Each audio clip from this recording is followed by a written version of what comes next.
This is session 40 of the Ultraviolet Grasslands, just in time to get to the Black City. Last time we started out at the Dark Light Passage, met a machine guy with a skull who was looking for a soul to bring his friend back. We scanned the noosphere and found a big old soul 3 days south in the chasm wall. Very likely the rebuilders, but winter was coming, so we decided to leave it there and push on to the Black City. Did some training stuff, and then spent a little bit of time getting into and out of the forest of meat with all the carnivorous trees and eyeball mushrooms and meat vines and root hands scream and the psychedelic bark roll-ups.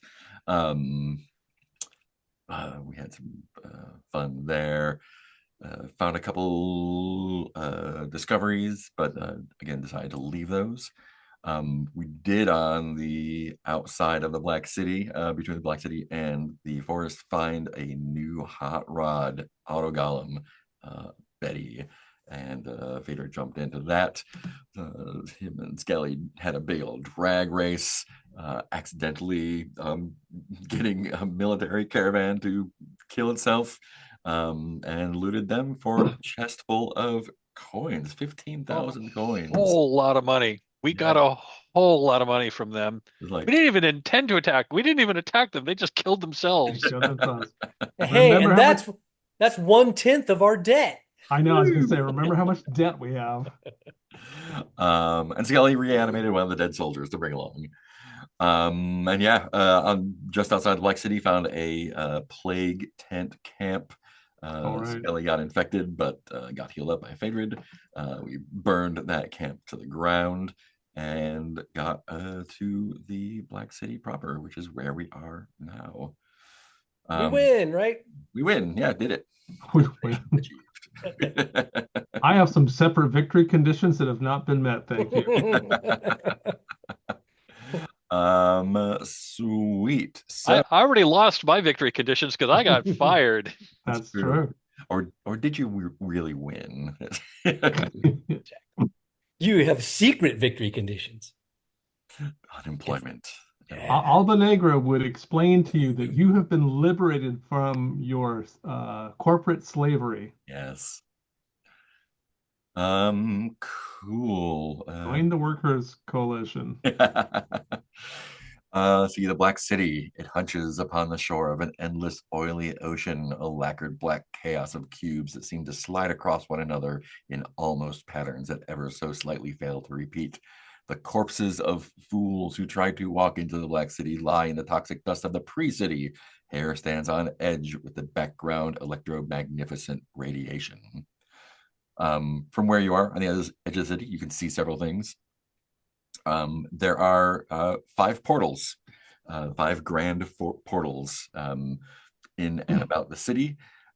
They are all mirror sheened, about 53 meters tall, and kind of connected by a smear of black cubes to the city proper. They're on your side of the city here.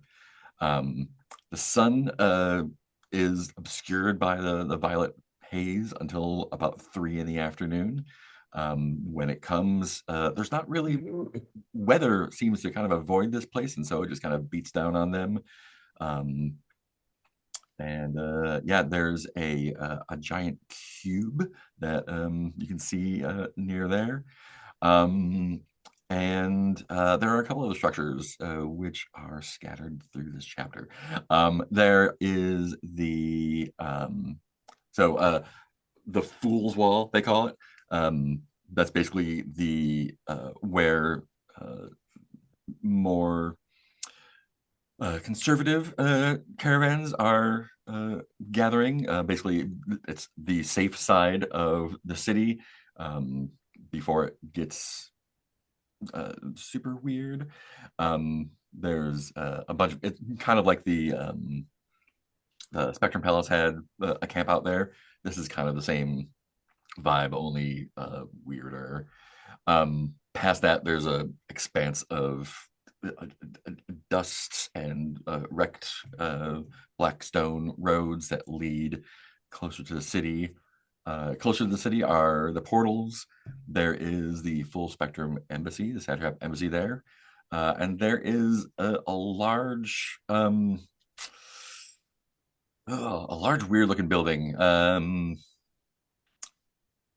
It kind of looks like a big black Fordite sculpture. It's kind of like they've got these swirls in it.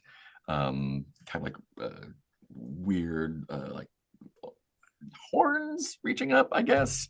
Black, of course. So that's there. There's a big cube.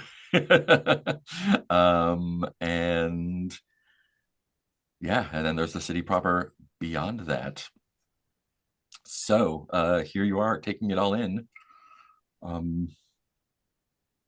Let's roll our misfortune for the week. Or let's do our week supplies, do our misfortune and encounter, and then we'll get into whatever it is we're going to get into. Yeah, I'll do the misfortune. Fantastic. Or unless, Keith, you're going to do it.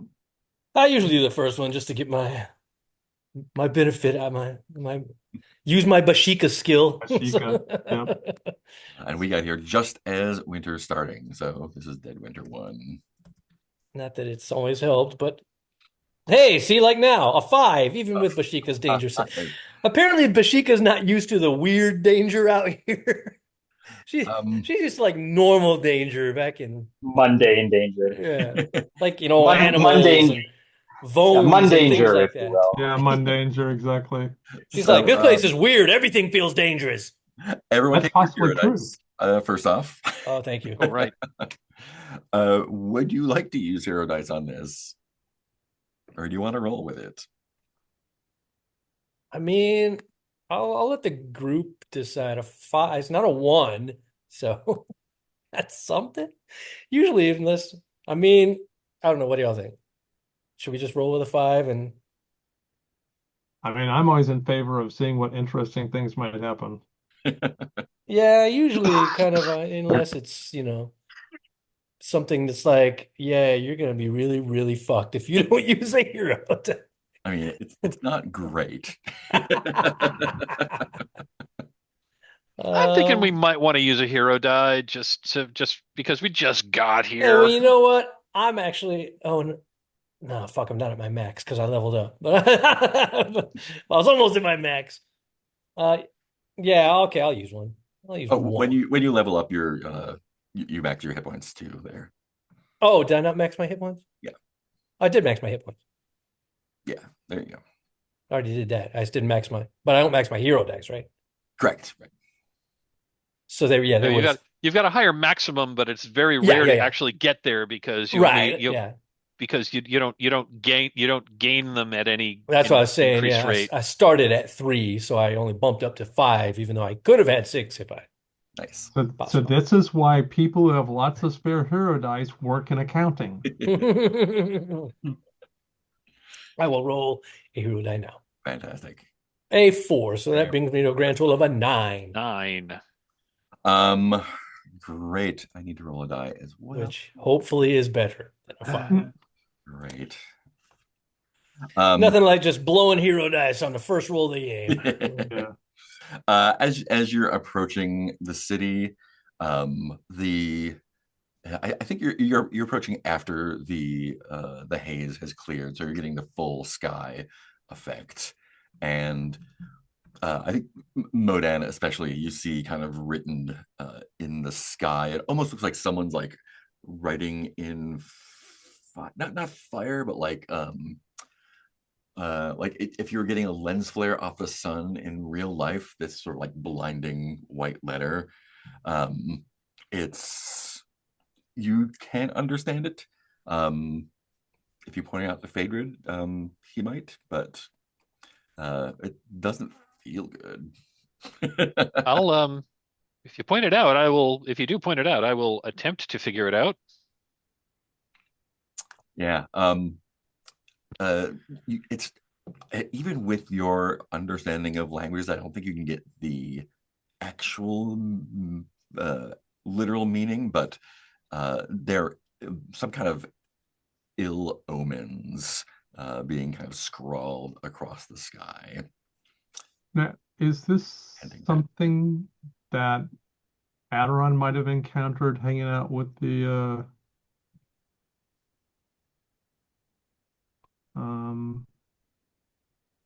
rebuilder? No, this is something different. This is completely different. Okay. Yeah. With this level of lens flare, it must be a message from J.J. Abrams. And you can see the so there's that camp by the wall. This wall is the radiation blasted berm of earth, sand, petrified wood, and dead dryland coral. There are people basically like building camps up against it. This is as close as they want to get to the Black City and still feel safe. Unclear how long folks have been here. Maybe some have kind of given up, but it is winter now, and it's pretty much at its peak population because anyone down here tried to find someplace, and this is the place to go. And in there, you can tell that some caravans have been here for a while, maybe too long. They have kind of run themselves out. And one of the unpleasantnesses of the camp is that there's a large, anywhere else you might think it was a Vome, but just because of its aesthetics, but it is kind of like a large autofac looking thing, not as large as the ones underneath the three pillars by any means, but pretty large nonetheless. And it kind of scours around the camps and rolls over ones that have not really done so well. And when it rolls away, they are gone. Processed. Yeah, processed. Exactly. So it's just a little body Roomba. Aderon turns to everyone and says, "Look, it's like a laboratory cleaning bot." It is, very much so.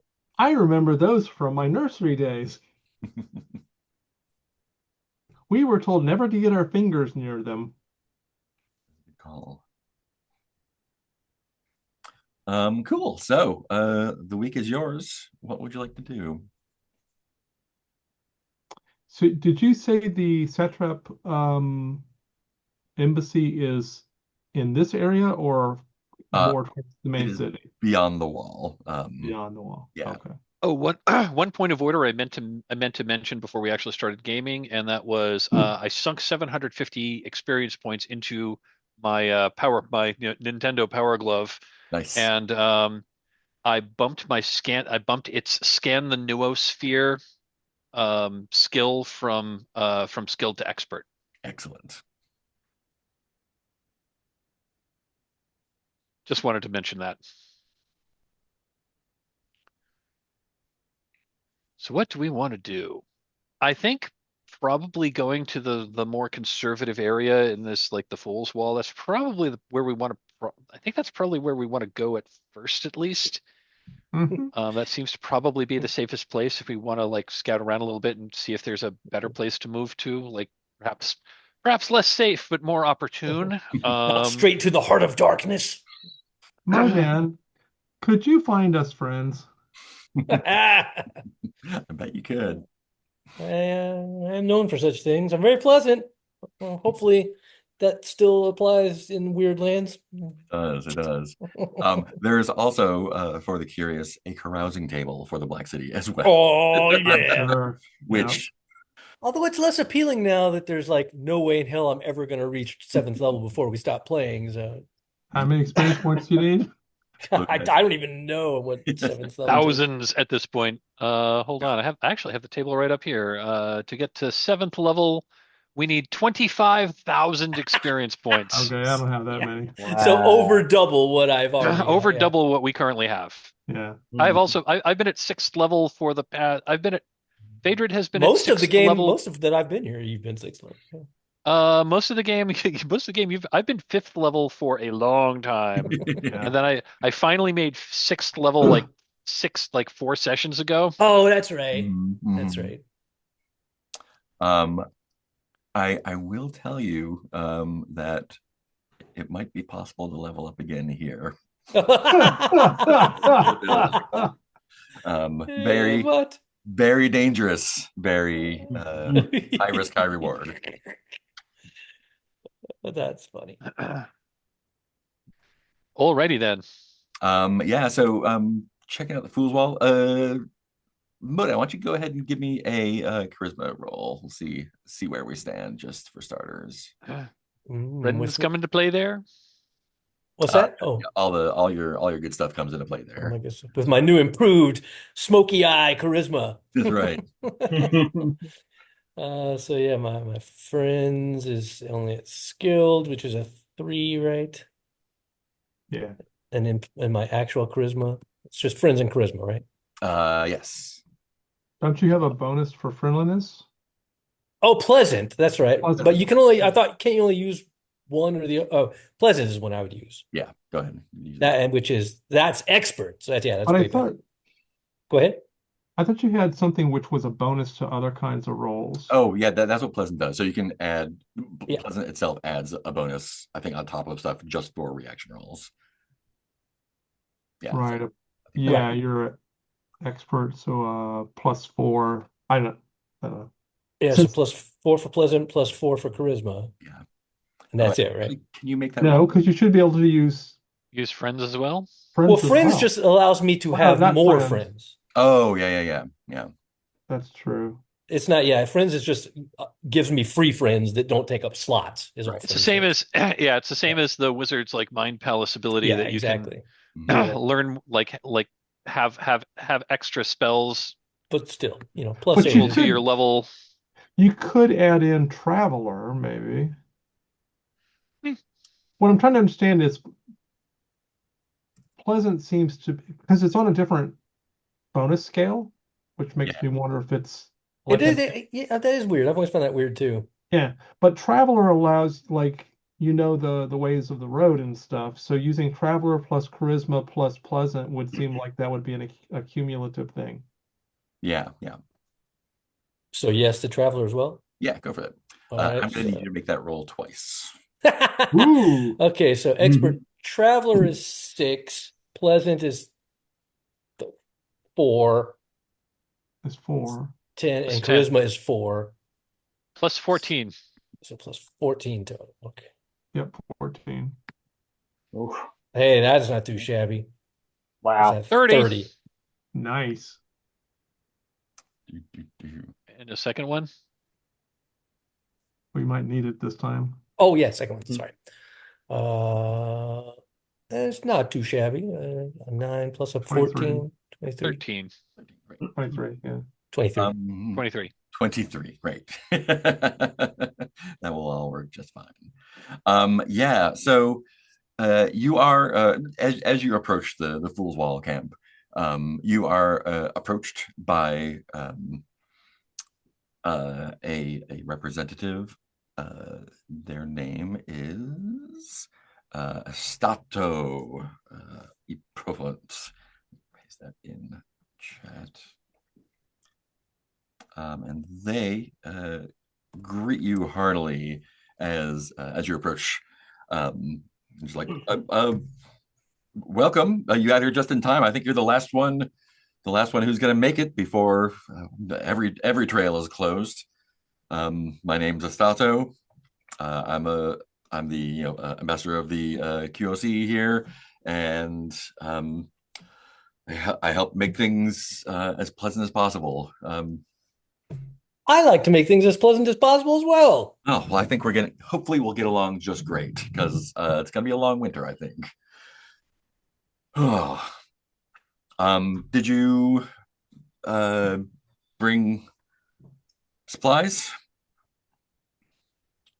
I mean, well, We to be frank, we had enough supplies to get us here. So you'll be and needing. we were hoping we'd be able to buy some while we were here.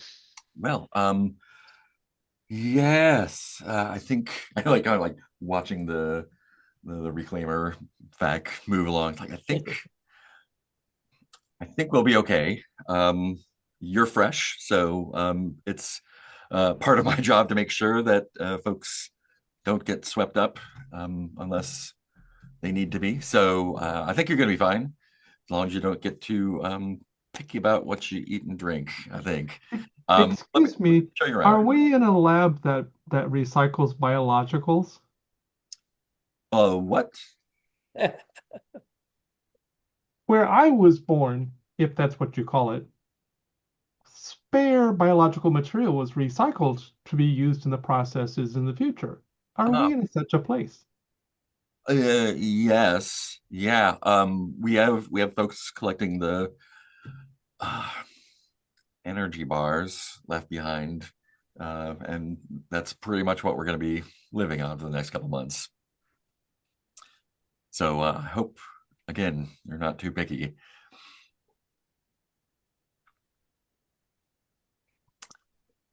What exactly, what threshold determines whether or not biologicals are no longer needed in their current shape? I mean, if they're not moving around, that's a pretty good sign. Ah, okay, thank Fair you. enough. Fair enough. Did we lose Mark? I think we just lost Mark.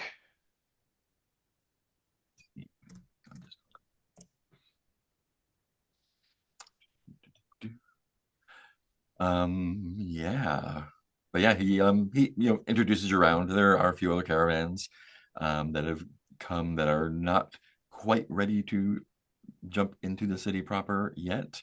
Um, I think some of them are like uh, you know have traveled down here with more ambitious folks who are no longer with them, maybe, and they're deciding whether to stay or leave in the spring. Um, some of which who are kind of like stealing themselves or readying themselves to make the trip over to one of the buildings over there. Um, yeah, what do you feel like doing?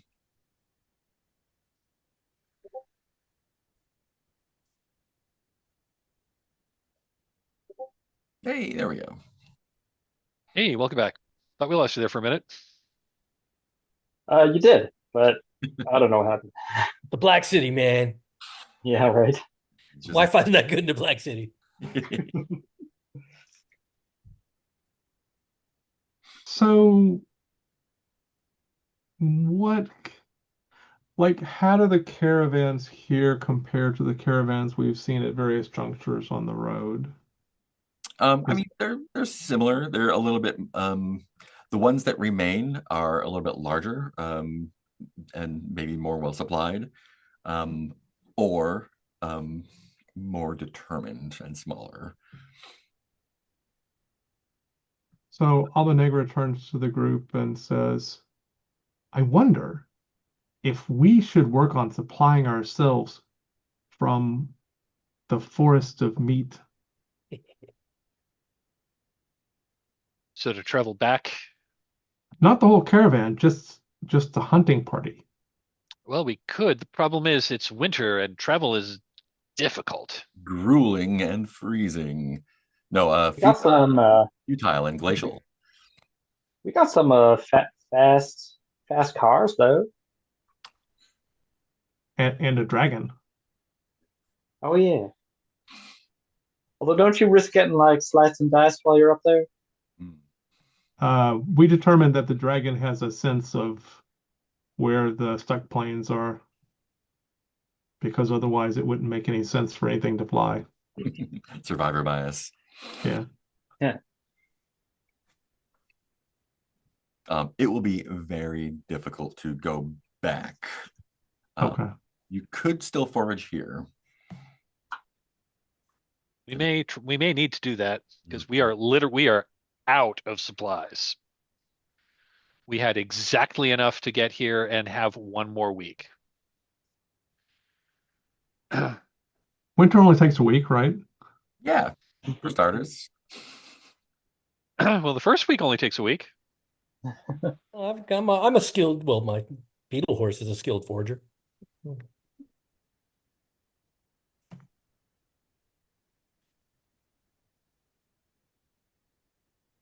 I don't need to eat, so I could be out there for as long as we need. Well, there is Right. that.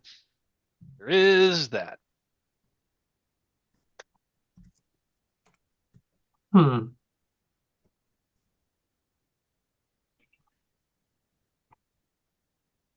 Yeah, I might as well forage. Why not? Yeah. Yeah, I think I might as well too. It's not my strong suit. 16. 16 for my foraging roll. 16 for foraging. Can you make that roll one more time as well for me? And 15. Great. That's a That thought will roll, right? get you 2 sacks of very nice supplies.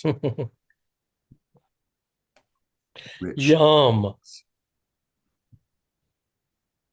What is there's no functional advantage of nice supplies over shitty supplies, right? unless you're selling them. All right. Got it.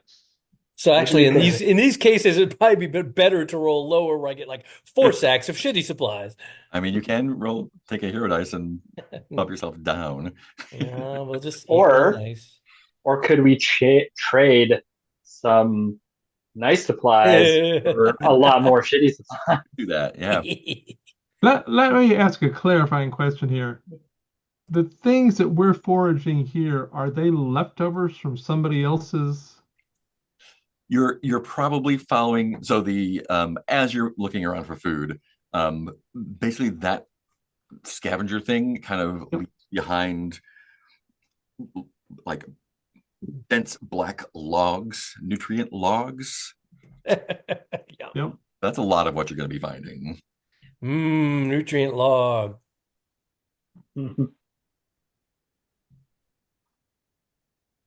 Delicious. But I found nice supplies, so I've got like the really good nutrient logs. You found a bunch of you found it like an abandoned, like it didn't suck up like a bunch of like canned goods. That's the good stuff. Yeah.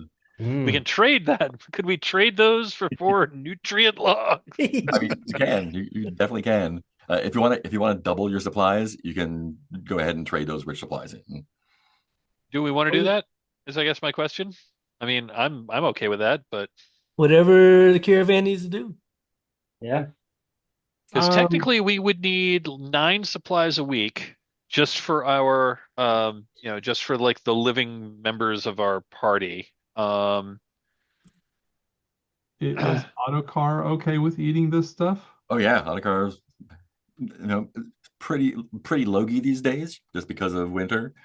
Yeah. And this is He this is always the- forages. and this is basically I'm not like, and that doesn't include fueling up Betty, because if we're not going to be driving around, we can probably like leave her tank empty for a little bit,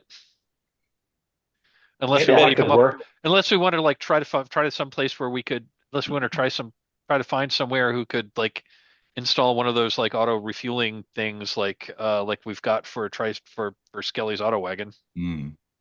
Dangerous. Okay, You may incur Betty's wrath, but It's basically just the same mossy fungus that I use for myself. I mean, maybe I could look at Betty if she'll let me. Totally safe, 0-point energy. Yep. Totally safe. So I would like to suggest that Autocar has made a den in the necro wagon. We can put, I don't know, furs and whatever over Autocar, and Autocar can just sleep in the necro wagon. Nice.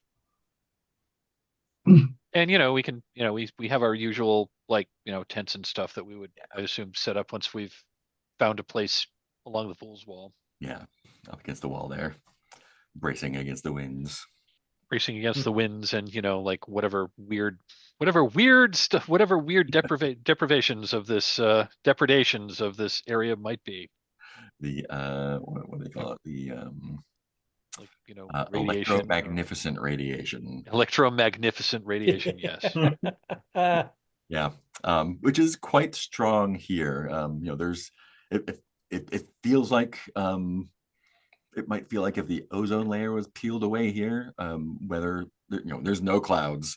I mean, I am resilient to radiation. Yeah. I mean, it's not Lucky you. yet. Mhm. Also, you and do also see disease and poison. the wine dark sea out there. Yeah, so can we get to the Wine Dark Sea without passing by through the city? You would have to go around a little bit, but yeah, there's there are dunes of dust that extend in both directions.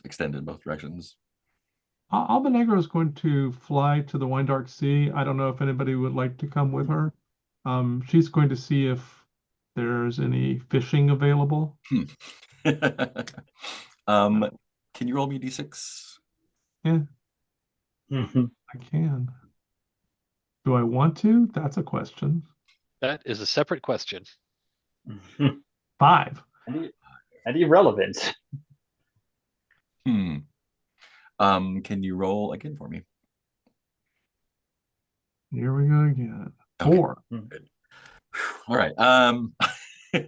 Yeah. So, are you heading arbitrarily north or south of the city? Now let's go with north. Okay. Um, you get a pretty good view of what the landscape around the city looks like. It's bleak, aside Yeah. from the few buildings there. You do see it is daytime now, and there seem to be a lot of people kind of swarming around the black cube. You also see some of the caravanners have made their way that way and are kind of hanging out waiting. But going to the beach, there are roads from the wall to the city, and the surrounding areas are weird. They kind of like looks like when you get your horror movie black veins, kind of like rising up and down under the sands, only like super pixelated because they're cubes. But the sands are half that dust and half kind of like rounded, like non-precious stones of various kind of gem tones. Okay. And when you kind of swoop down closer to the water, you realize that even with the wind rushing by you and the waves kind of burbling up against the shore, there's like a weird like silence comes, like when kind of like after it snows for the first time in winter. It just feels like everything is kind of muted there. Right. So Albenegra will try speaking sounds to see if it's actually muted or if it is. Yeah, it doesn't feel like I mean, again, it's early winter, but it doesn't feel like there's like a dampening field or anything. It's Okay. like eerily quiet. You see there's some folks kind of sitting, looks like meditating maybe on the dunes near the sea. They don't seem to move around a lot. And the dragon seems to be kind of bobbing and weaving more than usual here. Uh-oh. Um, it's it's difficult to tell. You don't see any other evidence of like stuck force planes or anything.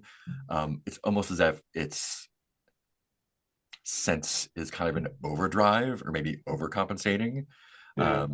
It's you've seen it kind of navigate around stuck force before, and this feels like almost, instead of like, okay, no, it's there, I'm moving, it's like, oh, I'm startled.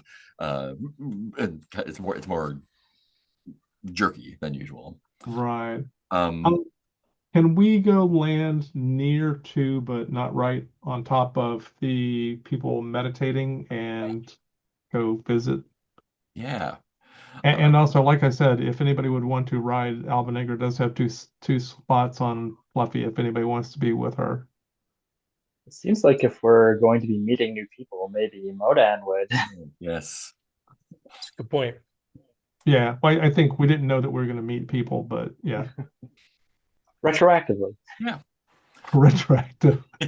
We're always going to meet people.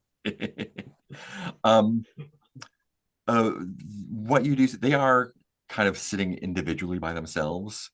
Are you kind of landing near them or landing a bit away and then walking up? She would land close enough for them to be aware, but far like at, at least like maybe a block away or something like that. Hmm. Hmm. So not real close. Yeah. They don't seem to take any mind either way. And in fact, when you get closer, uh, Mhm. you see that they have been sitting there for a while. They look very much like the folks that we saw uh, back back a ways, kind of Yeah. they're blissfully mummified, desiccated by the ionizing radiation here. Um, I'm not going to raise anybody else. um, yeah, they're and they don't have any valuables. It looks like they came here to meditate on the sea and peacefully die. Right. Um, Do they, is there any consistency? Are they like Greenlanders they seem or from all over the place. okay, do they have any consistent iconography about them? Not really, no. And the one thing that you do notice is that some seem to, be dressed in relatively modern clothes. Oh, Some seem to have been there for quite some time, right. centuries maybe. Undisturbed. Interesting. I assume nobody bothers them. Okay, well, uh, she'll toss a few pebbles into this wine dark sea and try and see if anything happens. Yeah. Nothing happens to the sea. But when you start going back towards Fluffy, Yeah, they kind of do the jerking away thing again. And you see in front of you, kind of like space just kind of rippling and tearing, and a hand reaches out of nowhere, um, yeah. and they like have a fist out towards you. Um, she will fist bump it. um, when you do, it opens its hand, um, and drops something into the dunes, and then Yeah, she actually was wondering if it had had something, so she actually tries to catch it before it yeah, yeah, falls. yeah. It is easy to catch. Okay. Um, it looks like some sort of metamorphic stone, obsidian or something. You would say it was an arrowhead, but it is uh, palm sized, and Hmm. it's actually encrusted with um, some sort of stones. You don't recognize, like they might be valuable, but they are stones that you have not seen anywhere. Yeah, she's a botanist. She's not a stone person. Yeah. So she takes it and she carefully walks the rest of the way to Fluffy, and then we will actually walk away from the beach until Fluffy seems a little more or a little less anxious, Mhm. and then we'll fly back to camp. Yeah. If you want to put this in your inventory, this is what it's called. Let's see. Sajeta? Yes. Okay. Hmm. Don't know. Oops. Wrong Sounds delicious. I try to eat it. thing. Unfortunately, it's not bringing. Anybody want some of this Jetta? Hmm. Um, Is that vanilla or it's obsidian, it's chocolate. Well, Licorice, it's licorice. yeah. But yeah, I that's don't pretty want much it. the general vibes on the beach. There's not a ton of these meditating desiccants. But it is they are kind of irregularly dotted up and down the coastline. Interesting. Okay. So she comes back and she goes up to Phaedrid. Phaedrid, honey, What is it, Alba? What'd you uh, find? a hand came out of space. Well, like appeared, like when a Like, door opens in space and a hand comes through, Look at and this. it gave me this. um, This is normal, okay. right? I will take a look at it and see what it is. Yeah, I mean, it looks like a big obsidian decorated arrowhead. This is weird. I've never seen anything quite like this. Hmm.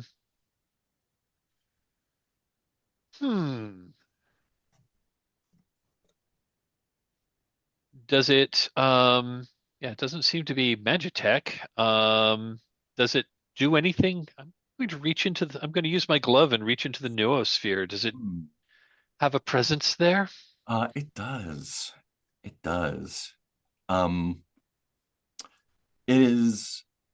It's not strong, but you can definitely tell that. What can you see there? There's no, there's no interface or anything to it.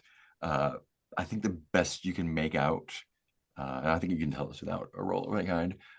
Best you can make out is it's some sort of fossilized soul. Fossilized soul. Hmm. Fossilized soul.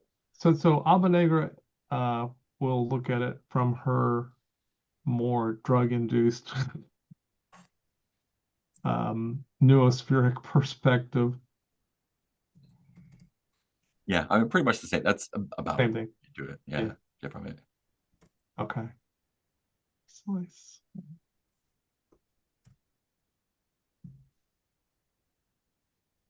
Hmm. She says, calls Skelly over. Skelly, we need a consult. All right, what can I do you for?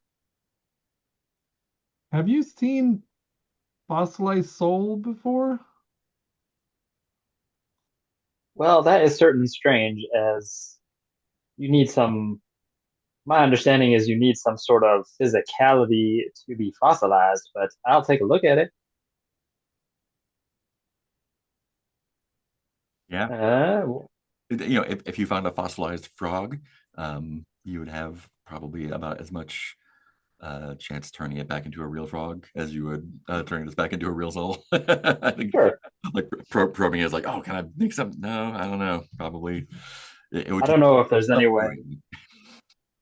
I don't know if there's any way that my necromancy knowledge could help me figure out what may have happened to it. Hmm. Yeah. You know what? I think you can.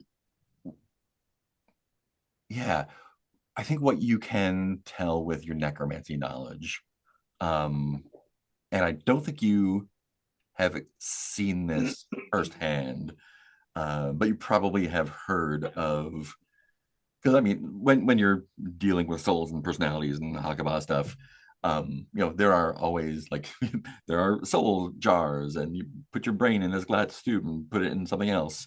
And so it's not unknown to pull the ka or ba out of someone and kind of hang on to it. And I think best you can figure out is that this ka got pulled out of someone with the intention to do something with it, and it was just left like forever. Hmm. Just yeah, turned into this. Okay. I think as I look at it, I'll be like, what a waste. What It is it? seems just like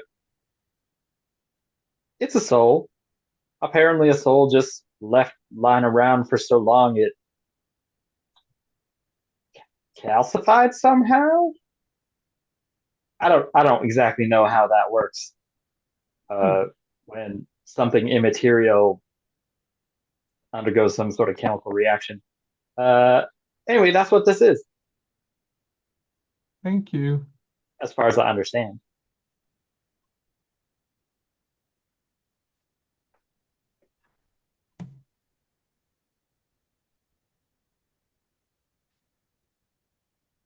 Hmm. Weird. Well, we knew this place was going to be weird. I guess we didn't quite know how weird it was going to be. Yeah. She takes it over to Moden. Moden, can you see if anybody else in any of the other caravans knows what this is? Good idea. Maybe somebody else knows? No one else can give you more information on it.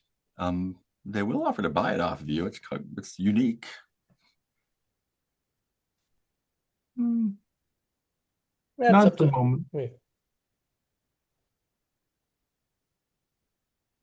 All right, well, just let us know.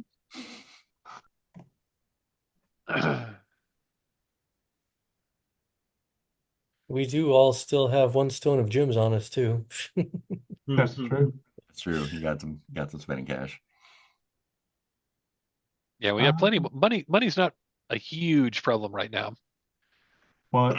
especially with all that money we got from the from that war caravan. So So I what do guess we I go ahead. go on. Oh, I was going to say. So I guess the question is, I mean, we can certainly do more foraging if we want to. We can also like ask around and see who's got supplies to sell. Um, I'm guessing they're going to be more expensive here than normal. yeah. Would you do just a well, let's see, what I would do this. Would this be a like would this be a wheeler dealer roll? I think so. Let me see if I can if I want to do it that way or this way. Yeah, let's do it that way. Um, yeah, I mean, folks have stuff for sale. It is a little bit more expensive than usual, like 40 cash per. 40 cash per supply rather than 10. Yeah. Okay. But they're definitely willing to haggle if you want. 40 is the base. I guess I will attempt to haggle. Cool. So yeah, I'll do advertising. I'll do advertising plus charisma, which would be a, let's see, which would be a +9 on this roll. I rolled a 16. Okay. So that will. So I got a 25. Yeah. So that puts you in the factor of 3 price wise, but also better skip town. You know, maybe Not an option. not an skipping town, not an option. I mean, And you know, you could skip. I'll come down to like half price instead of 1/3 price, Yeah, I think you could do that. which is still double what we normally would pay for supplies, but it's half the price that we would have here. So yeah, how much can I buy? You can probably buy your fill. I'm sure. I can buy basically as much as I want. Okay, Yeah, this early in I the am going to winter. do that. Okay. I am going to do that. Let me figure out how much. Let me figure out how much I'm going to do this plus like I'm going to buy enough for 1 week. Plus I'm going to fill our caravan. I need to do a little bit of calculation to figure that out. While math is happening, anyone else want to do stuff? I pasted the immediate destinations in chat because there's a lot of things here. Well, this might be a good time that we're here for me to go inside my head and be like, yeah. hey, you still with me, Black Goo? Black goo is there. Yes, Black Goo is here. Welcome. It has been quite some time since you engaged. Yeah, I just realized that, and so to make sure everything was still going okay with you in there. satisfactory, enjoying your journey, enjoying your cohabitation? Anything? Absolutely. I've got years and years of memory to call back on, and I just sit and reminisce and tell war stories to myself. All right. Well, I mean, if there's anything, never really had a symbiote for, hope that's a fine term. I didn't know if there's like care and feeding, or I just want to make sure everything's. Is there anything I can do? Basically, you just let me know. Well, I have you. I mean, the whole purpose of my being is to help with uh, running a war temple. Do you have a war temple? No, war is not really one of my big things. We tend to try to avoid conflict and make friends. You ever thought about running a friend temple? Now, friends, that's something I know about. I uh I mean, what religion are you? Uh, I never really followed a strict religion. So I need to let this dog out so it stops interrupting our conversation. I never really followed a strict religion. All right, there we go. I think that's part of my journey with this caravan as I wanted to find more about the world and myself and my fellow people, and I I didn't even know symbiotes like you existed. Uh what you don't how do you pass knowledge on to younger generations if you don't have symbiotes? We just talk to each other, and if we have children, you pass whatever knowledge you can to your children through But that takes biological. too long. Oh, I agree. It's not the most optimized form of a knowledge transfer. So in your brain, you suddenly have an image of a complex schema of religious symbols. That's the overview for a Mark 15 temple with a range of 150 uh, spaces of transportation. You can't get that in just 5 minutes. No, I suppose not. Very interesting. You are here to learn about how to operate a war temple, right? I mean, that was not really among my goals. Again, we're all more about peace here. Ah, peace. Peace is full of crap. I spent several incarnations having to just pump water from the temple. It was just very boring. What was the purpose of a ward temple? Well, so the war was a really exciting time in life. It's the big war, of course, you know. Hmm. The war to end all wars. This is the war when religion takes the world back over after all that minimalist intellectual bullshit. And we had the passion on our side. And I don't know, it's just so exciting. I was young, I had a body, and I was assigned as the 27th Temple Gate uh, engineer. I'd gone all the way through uh, school and mind you, I already had my religious instruction. I was already uh, fully trained as um,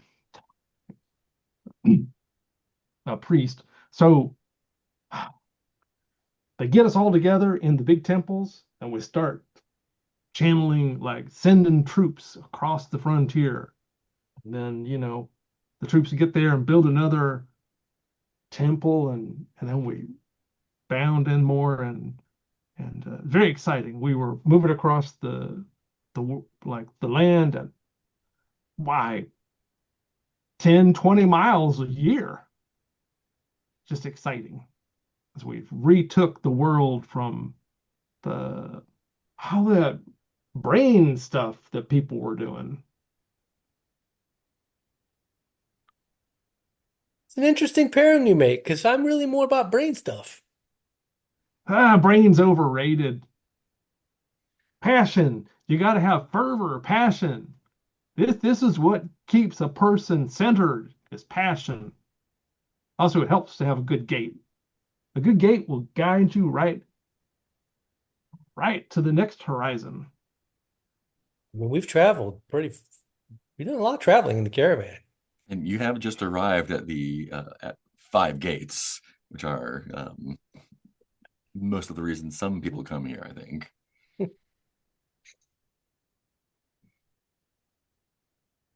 Interesting. Famous gates. Well, I will definitely. You have a very different worldview from mine, which is not a bad thing. I think I think the different views make you more. The more views you experience, the more, the bigger the person you are, the more knowledge you have, the more perspectives. It's always good to have your visions and your things, your knowledge pushed. Visions. Now, there's a word I understand. Grandiose visions. Very important. Well, I will keep all this in mind, and I have more space in my mind now, thanks to you. So, Oh, that's in case we need to load any incidental instructions for the Wargate. I right. see you put something in there. I can't quite understand it. Well, we still have some. Oh, no, no, that's right. Oh, yeah, no, I am full. Yeah, you're right. So I'm just gonna hang out and reminisce until you're ready to like tell me when we've got a gate and we'll get to operating. You got it. Also, if you need repairs, I can help you with repairs. Good to know. There's much for me to learn about you. Oh, I'm just a simple-minded priest. It's not a big deal. Just an engineer priest, just hanging out, remembering the old days. Engineer yourself into some symbiote goo. That's impressive. Uh, that was a long time ago. I'm actually number 19. I think I've So, lost certain amounts of data, but I don't remember for sure. I wonder if it'll come back over time or as we explore.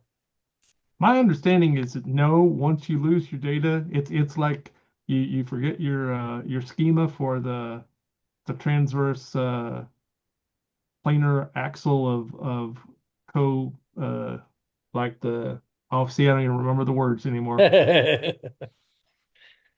Yeah, I can't help you with those words. They're beyond my purview. So what do you do? Travel. Travel. That's what we're all about. That's pretty much it. Sounds Travel. now you have a gate Uh, like you have a big gate system or a small gate system. What kind of gate system do you have? and when you say gate, you mean like a physical gate? I mean a planar short circuit like spatial warping anchored gate. A gate. I don't know that I'm familiar with those kinds of gates. You don't have gates? You primitive? I mean, there's a lot of things in this world. It's possible I've not just experienced a gate. Hmm. Is that how you travel? You travel between gates? Is that how that works? I mean, the gates are there to save time, get past difficult terrain. Sounds Makes handy. it much easier to carry lots of armies fast. Oh, if we could have a gate between the Black City and our merchant outpost, that'd be handy. There you go. Now that's thinking right. Those are right thoughts. Although merchanting is not really, I mean, that's not as exciting as the war and all, but like I said, we did last incarnation, I was transporting water, so you do what you can do. You've given me much to think about. Now I'm going to Oh, be pondering gates. yeah, do that because I'm getting bored here. You can only reminisce for 1,000 years or so before you get bored. Good to know. I'll try to hurry it up. Hurry up with that reminiscing.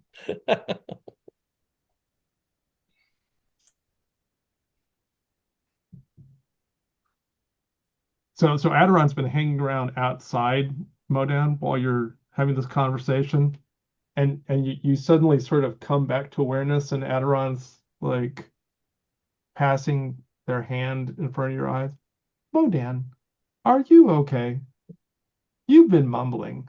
I was speaking with the symbiote in my being. I don't know if it's in my brain and where it is exactly, but Oh, you have more than one brain in your brain? I have more than one something. Not sure what there'd be a. I can't remember the Hakaba. One of those, not the physical one. We're sharing that.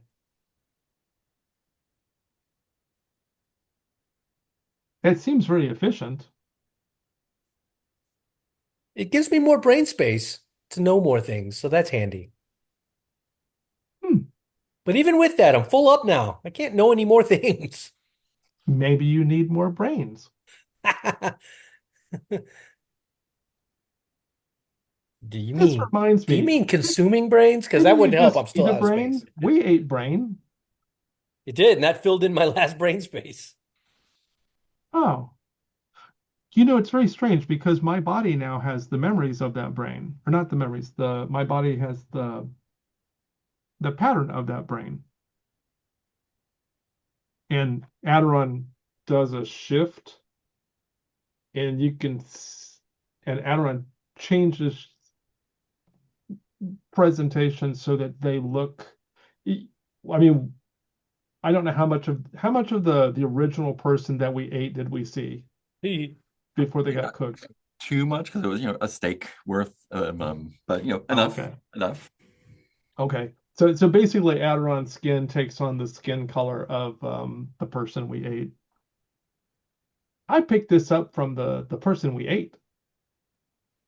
Interesting. So that person kind of lives on in the both of us now in different ways. It's true. This is so interesting. I am a little afraid of the goo because I don't know how many new people I will take on. There's a lot of unknowns going on right now. There are. What's Skelly doing in all this? Yeah, I was just trying to think of like what would Skelly like to do? I think I think Skelly is still, I mean, interested in learning some more spell stuff because Hmm. it's got a whole lot of new space and That's things, right. and still only knows the most basic necromancy spell. So I think Skelly's probably still interested in being like, all right, how can I expand my knowledge and or practical ability? Nice. So Maybe you yeah, he could kind of. carouse and meet some people who could teach you something. Definitely could. I suppose I could do that. Are you interested in Well, carousing? yeah, why not? I think Skelly's kind of a carouser a little bit, but Fantastic. just never had money before. Yeah. Go And ahead. then you probably saw the epic carousing Modan recently did. True. That's true. Roll me a d6 for how much money we're spending. All right, I guess we're spending 300. Cool. That's 300, and you'll get that many experience points. Roll me a d20 plus charisma. Shall do. Just give me one moment. Okay, d20 plus charisma.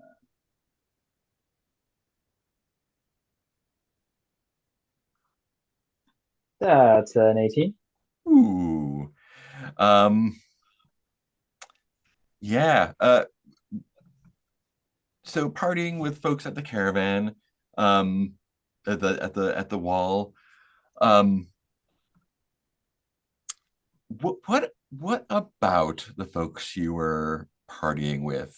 Like, at what point did it feel like the party got out of control? Hmm. Can you tell me the kind of folks that I might be partying with? Yeah, I mean, we have caravans from all over. Let's say, Nice. these guys are actually some blue landers that came down here. Some of them are kind of religious freaks, blue god cultists, but they're more the kind of scouts and guides. The people who are actually like it's their caravan. They're actually they let you know that they are big game hunters, and they figured, the farther west they go, the bigger stuff they could shoot. So here we are. Hmm. So they're gonna hole up for winter and get back to it. Oh, so like literally big game, isn't? Can Yes. we find the biggest thing? Yeah. Gotcha. Okay. At what point does things get out of control? I think one of the big game hunters, presuming they use large rifle type Yeah. weapons, accidentally goes off. Um, and okay, one of the big game hunters things accidentally goes off, shoots off one of my zombies' legs, which I'll repair later. It's fine. Sure. Yeah. Um, they're you know they're resilient things. Um, scares scares some. I'm just gonna make this up. Scares a cage of weird bird things that another caravan group uh, were carrying. Knocks it over, busts open. Weird bird things fly around, and then people just like start running around because these bird things are not very. They're kind of angry. Fantastic. Yeah. Cool. There's no additional mechanical effect, but I love that. Yeah. Sweet. Did we have any other weak actions to do, or are we just doing stuff? I never did a weak action. Yeah. I mean, unless you wanted to count me doing the wheeling and dealing to buy supplies as a weak Um. action. Oh yeah, yeah, I think that probably was actually because that's how it's worked in the past. yeah. That's the bulk action. I Anyone mean, else? we might have some training actions maybe. Yeah, go for it. Um, Albenegra spent some time exploring the beach. That's right. Okay. Yeah. okay, so the exploring the beach is a weak action. Yeah, I think that's gonna be our weak action. Okay. It's going to a new Um, location. right. So then It's kind of a Aderon, destination or a discovery that doesn't take any time to get to. right. Um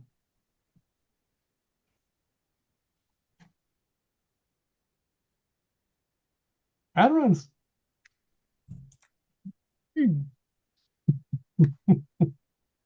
Aderon's gonna try something. It's been a while since Aderon has checked in with the rebuilder. hmm And there are two things that Aderon is curious about. One is Aderon has, ever since Aderon spent time with the grasslands, I don't remember hmm the name of the grasslands, but um, Aderon has been working on cultivating that peacefulness that the grasslands have. Aderon was already peaceful, but the grasslands were a vaster kind of peacefulness, if you will. And so partly Aderon wants to test their more expansive peacefulness in interaction with the Rebuilder. But the other thing is Aderon has a suspicion that their current location might impact what happens. Mm.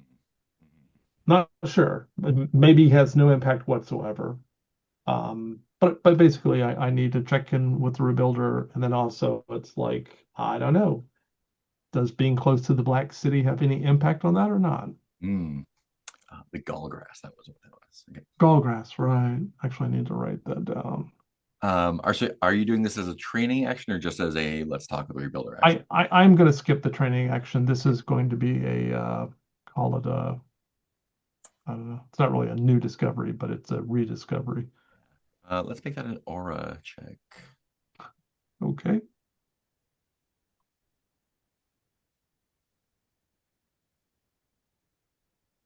$14. 14. Yeah. I think your connection is as strong as always. Okay. I think this is a choice of yours whether or not to let the knowledge that you passed by the soul in the dark light passage, like do you allow the rebuilder access to that knowledge? Um,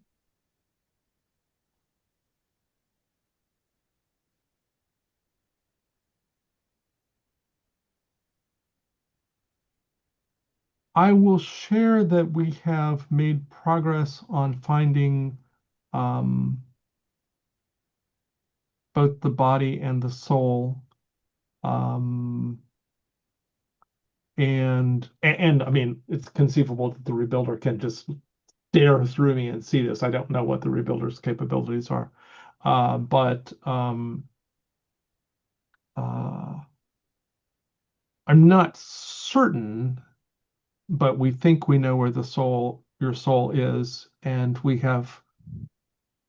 I'm just going to say we've acquired a body built to your body's specifications. Yeah. I mean, the rebuilder is as happy as the rebuilder is going to get. Yeah. A stable connection, and I think the important takeaway is that it doesn't seem that the Black City is like the proximity to the Black City doesn't seem to interfere with that. Okay. Yeah. No particular effect. Yeah. Um, It's on a different wavelength. Gotcha. Okay, that's interesting. Okay, and basically, I'm going to spend I'm spending, you know, some fair portion of the time during the week just sort of with the rebuilder and trying to bring some moments of calmness. Yeah. Cool. Any other non-mechanical stuff you guys want to do in the first week here?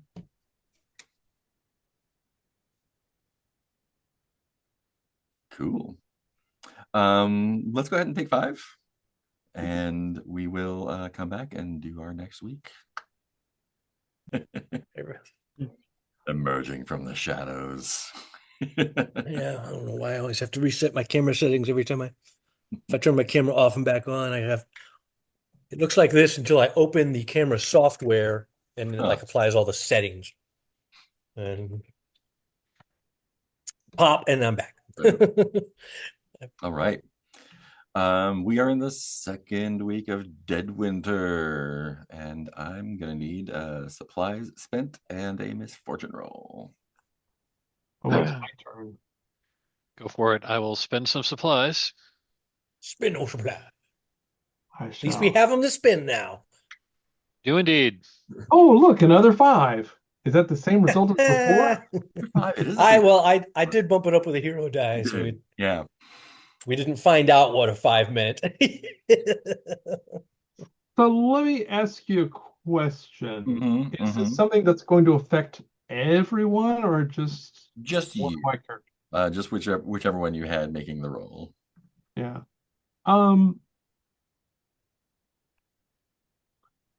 I'm going to do a traditional Aderon roll and just leave it at 5 and see what happens. All right, all right. Hmm. I think one of the days in the week, Aderon awakes, skin burning. Nice. You discover that your tent or whatever has been infested with caustic iron parasites that have been chewing away at you. And let's see, a D6. That is gonna. They have eaten away 6 life in the night. Ooh. Do you have any metal objects in your inventory, or did you? It doesn't look like it. I mean, my teacup would, but my teacup's Mostly not porcelain. metal. Yeah, it's porcelain. Yeah. Um,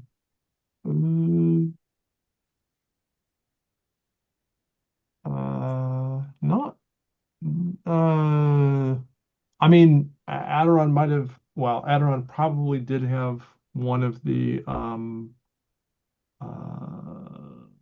rifles. Yeah. It probably they probably ate away that thing. Okay. Yeah. I No. will I will I will scratch it from the caravan inventory. Yeah. Yeah. And it would have just been a normal one, not one of the ones from the, Yeah.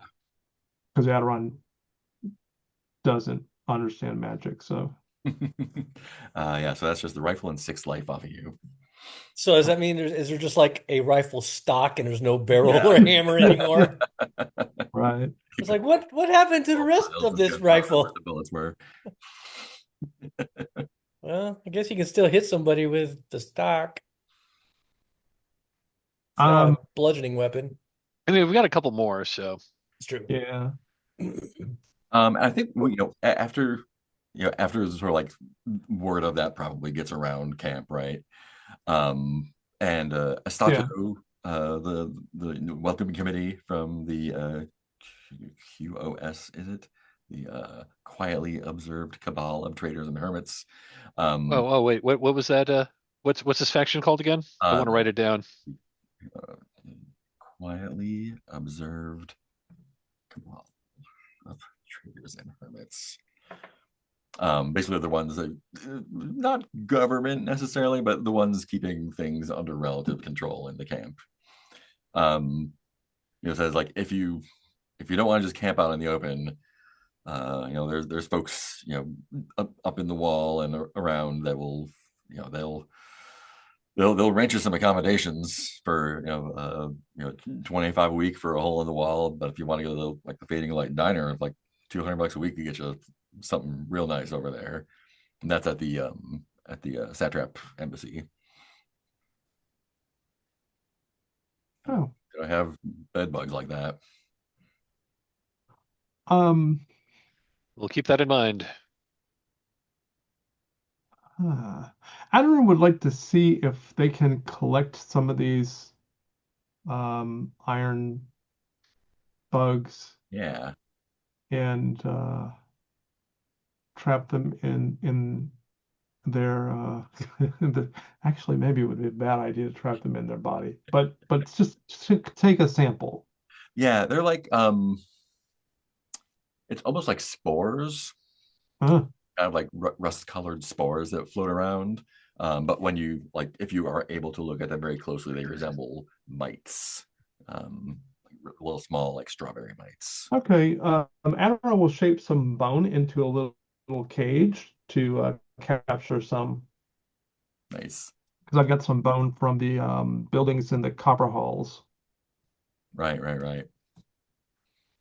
I will make little tiny bone vial of rust spores. Because I'm assuming they can't get through the bone. Yeah.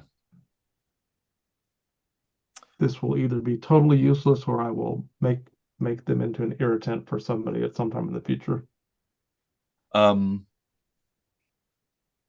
And during the week, we actually get a couple new visitors. It is a pair of folks who are um, they have prepared for the winter.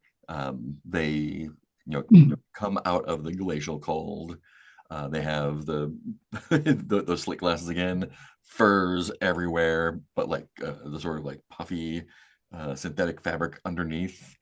And they are, I mean, when they make their way into the camp, they don't hide that they are fairly heavily armed and fairly laden with loot. They're each riding uh, they look like owl horses, kind of like these feathered pack animals with sharp beaks. And they're met by the welcoming committee. They find a spot up against the wall. I think they actually like shell out like for a winter's like rent basically. They shell out 50 times 12, whatever that is, to like put them up for the winter, and they look like they're there to just hole up and just wait out the winter. I think it's 600, isn't it? Yeah.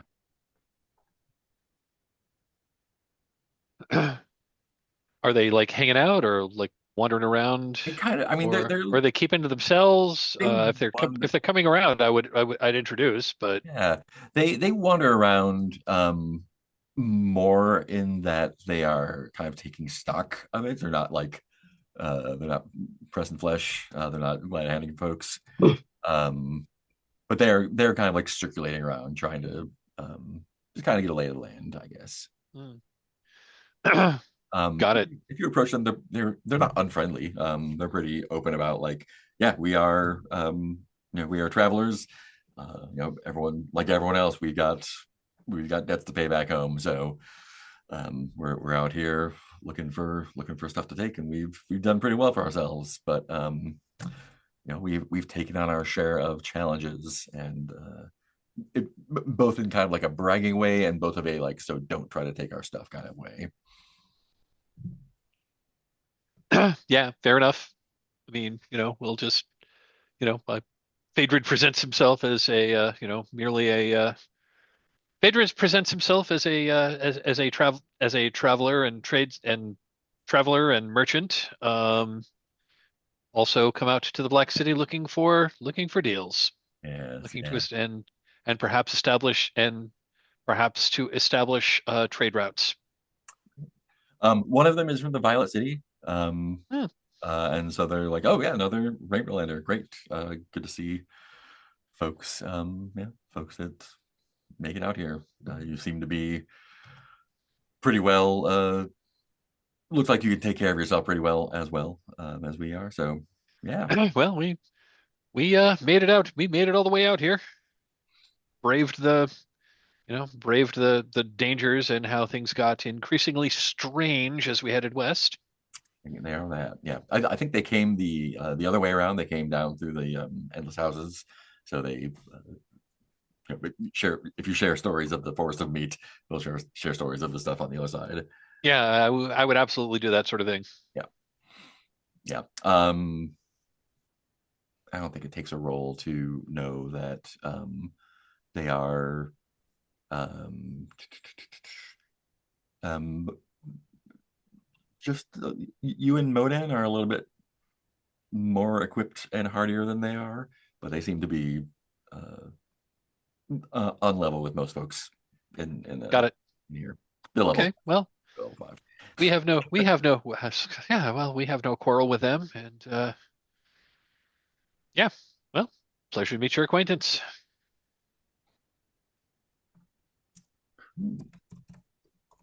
So I think the things that So I think Phaedrid is most interested in checking out some of the other stuff that there is to be seen around here. So the destinations include the Full Spectrum Embassy, that spiky black building, the Mhm. weird cube, the Five Gates, and the city. Yeah. I think getting to the city might.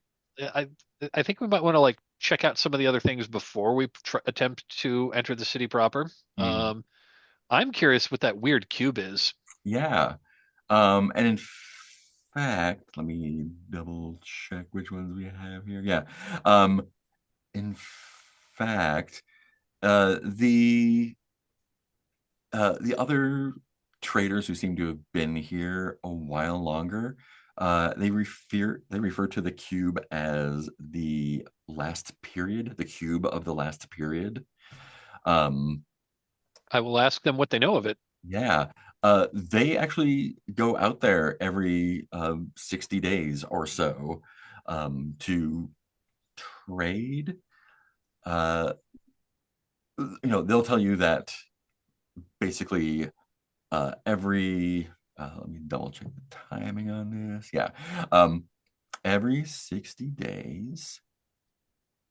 Yeah. Every 60 days, they go out and basically leave offerings there.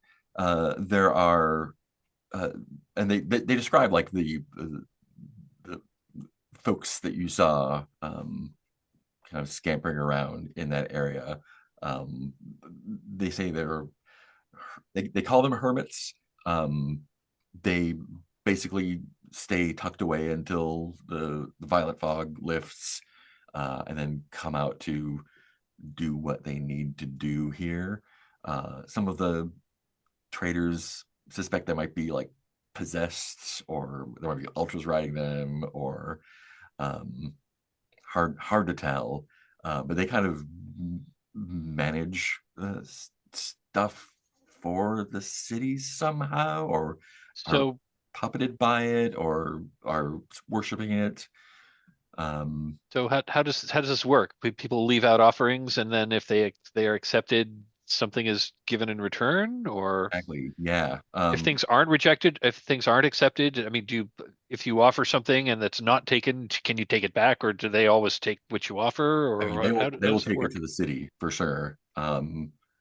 I've only seen a few people cast out, but most of the time the offerings are ignored. Sometimes, um, I mean, I wasn't here when it happened, but I heard one guy walked away with just a like wagons full of cash, and I mean, they say it was a demon. I don't know exactly what that's supposed to mean. The stories are weird. But I mean, it's a gamble, I guess. But depending on what you drop off, Interesting. place your bets and take your chance. Interesting. All right.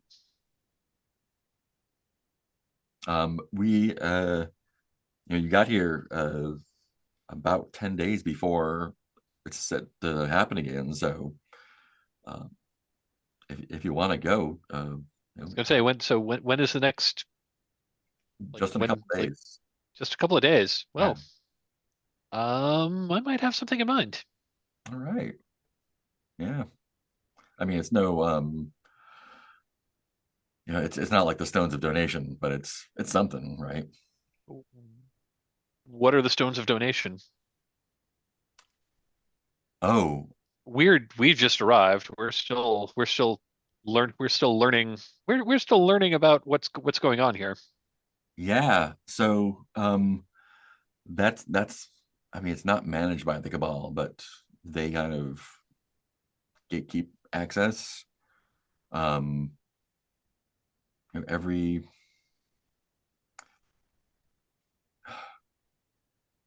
wait, I need to retcon that the cube thing happens every night. This happens every 60 days, and it's about to happen. Okay, the cube. So the cube things happens every night. So Yeah, now they're talking about. So now what they're talking about is every 60 days. Okay.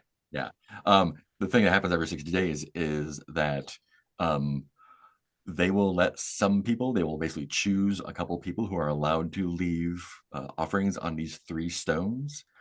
Um, then something happens and they usually disappear. I've seen people disappear who were a little bit too close to them when it happened. Um, Again, I've never seen it, but folks are hoping to get one of those null objects of desire. Um, I haven't seen it happen, but people will drop off, I mean, tens of thousands, hundreds of thousands of cash there for a chance. I know it does happen. That's what the stories say. Hmm.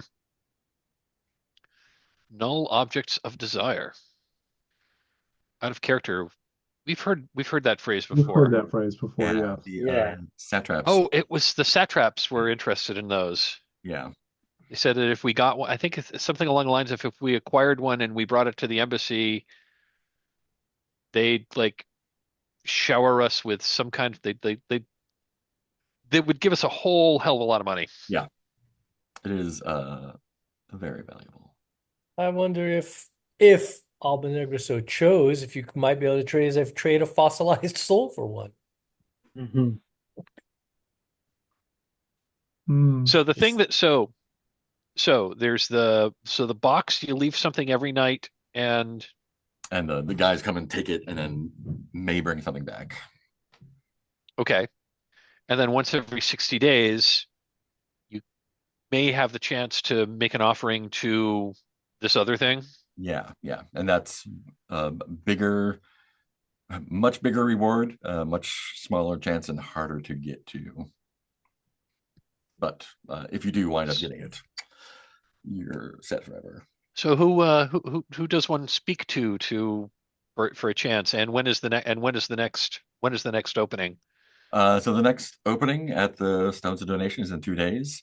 You would talk to what's his name at the Cabal, Estato.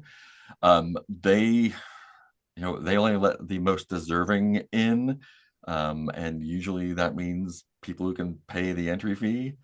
Um, it starts at 10,000 just to get in the door.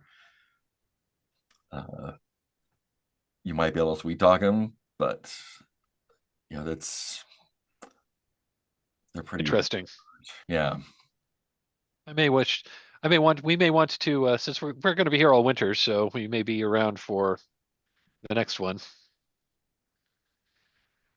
Yeah, I I mean, may simply observe this first time. depending on how long you want to stay, like if you can get in good with the QOC, like Might they'll waive let the each other fee. in a lot easier. Hmm. But I mean, if that's what you want to do from now on, that's a new job, right? Hmm. Oh, work for them, you mean? Yeah, Hmm. Okay. Well, thanks for the information. yeah, yeah. You should go and see anyway. It's pretty. I I I I mean, I plan to watch it. Yeah, it's just north of the third portal. So if you Okay. want to go check that out, not safe, but it's interesting. That's for sure. But if you were interested in being safe, you wouldn't be here at all, right? There is that.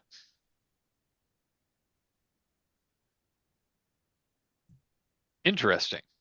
I will relate this information to the rest of the party.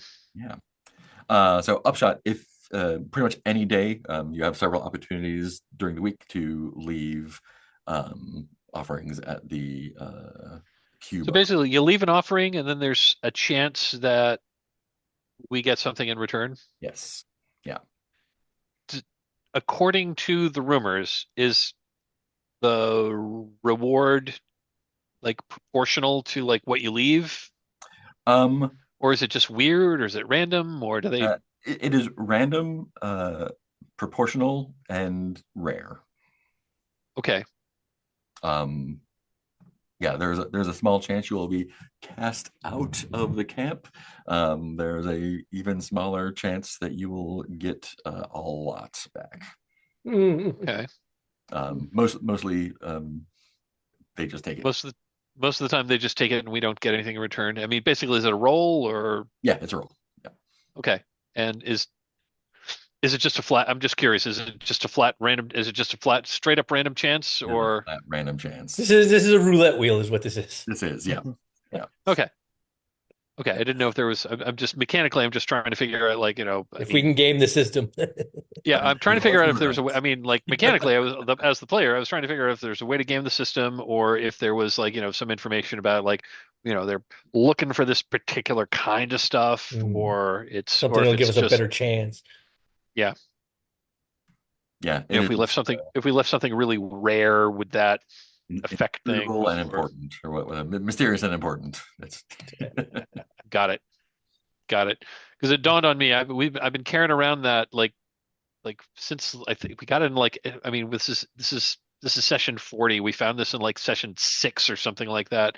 We've been carrying around that what's it called? We've been carrying around a 1 sack of autofac bioseed matter from that from that autofac, which I've imagined was going to be like, which we never got a price on, but we had assumed that was pretty valuable pretty and pretty valuable. Yeah, rare, and that.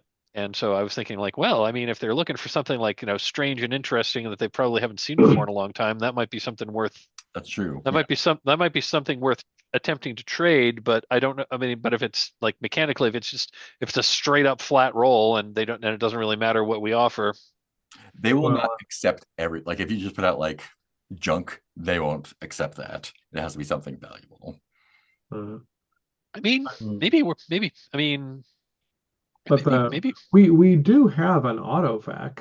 Just because it's slightly insane does not really mean that we don't have one. It's less that we have one. It's more that we know where one is. But it's in the basement. We pay rent, sort of. It's true. That is true. Or does it have you? It hasn't had us yet. Yeah. Do you want to Okay. give that a shot? What the hell? I've been carrying this around for a while. I'm gonna give it a shot. I'm going to offer a 1 sack of autofact bioseed matter and see what happens. Yeah. Um, yeah. So this involves going over the wall. Um, Okay, I will go over the wall. How does like so? What is the danger of going over the wall? yeah, I mean it is you are getting closer to the city and the pre-city, which is you can see clearly that there's about 3, 4, 5 miles of toxic dust and like weird black cubes past the gates. Um, where you are now doesn't feel super super deadly. You definitely do get like bad vibes once you go over the wall. And Okay, like going over the wall is like it's almost like it's not a cliff necessarily, but it's definitely like an incline kind of and then a dip. It's like almost as if you were like in a giant trench. Um, that's the whole. okay, Yeah. But yeah, it's I think going over the wall involves like you are fully aware of how bizarre this place is. You can see the 5 gates from here for sure. Um, and they are, as described, very large, very round, flat, uh, and just on the other side of there is the black cube. It's in this. This is where I think if you talk to the traders, most of them have kind of like made it here to try their hand at the slot machine. Basically, they hope to. Some of them talk about impressing the city. Um, whether that's a thing or not is unclear. But there's like a lot of this like toxic dust and nasty sort of volcanic sand around. But there's a uh, almost like a plaza of this like just flat black stone that's been blasted or swept of all the dust and whatnot. You definitely do see like the weird cubic um, half tendril of a road leading to the Black City. Um, to the portals are a little bit farther that way. Um, the stone is weird. It's this kind of like melty bedrock stone with silver and red veins of some sort of metal going through it. The hermits, you go during the day, they climb all over it and they like polish it, and some of them like live in holes in it. It's big. Um, but some of the other merchants have come here, and they've kind of like laid out their wares on in the plaza in front of the stone, and they're basically like waiting for the sun to set. And like that's when the magic happens. um, Okay. what do you want to leave out? Um, I'm gonna leave out that I'm gonna leave out that bioseed matter. Cool. um, the other merchants have laid out various artifacts and trinkets and wares, and stand back a respectable distance. um, are you just gonna watch, or are you gonna do anything else there while you're waiting for stuff to happen? I'm going to I'm gonna step back and I'm gonna be like, with the rest of the I think I'm gonna be with the rest of the merchants. I might stand a little farther apart. Is anyone else going with you? Anyone else want to come with me? Yeah, so Albenegra will Yeah. go with you. Um, Aderon wants to go somewhere else, Cool. and Albenegra will be watching all of this through the noosphere. Okay. I was gonna say, and I want to like, using the glove, I want to like see what's going on in the noosphere while all this whole thing is happening. Awesome. Sweet.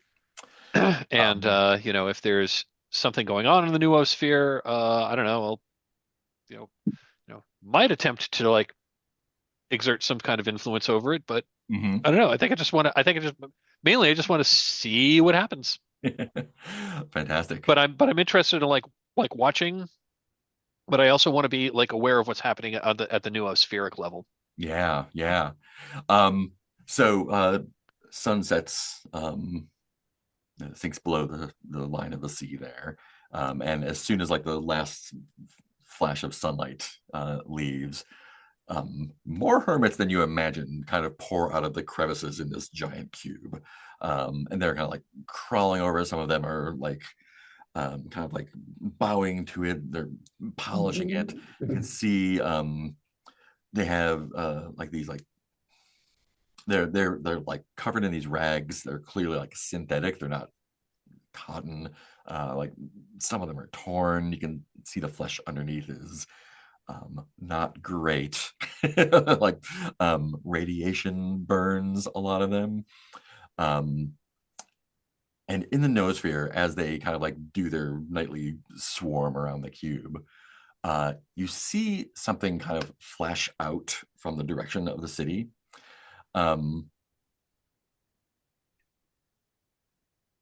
it's unclear if it's actually an ultra or something else, but it seems to be popping in and out, kind of jumping around the hermits, um, momentarily taking control of one, having it do something, jumping to another one, having it do something else.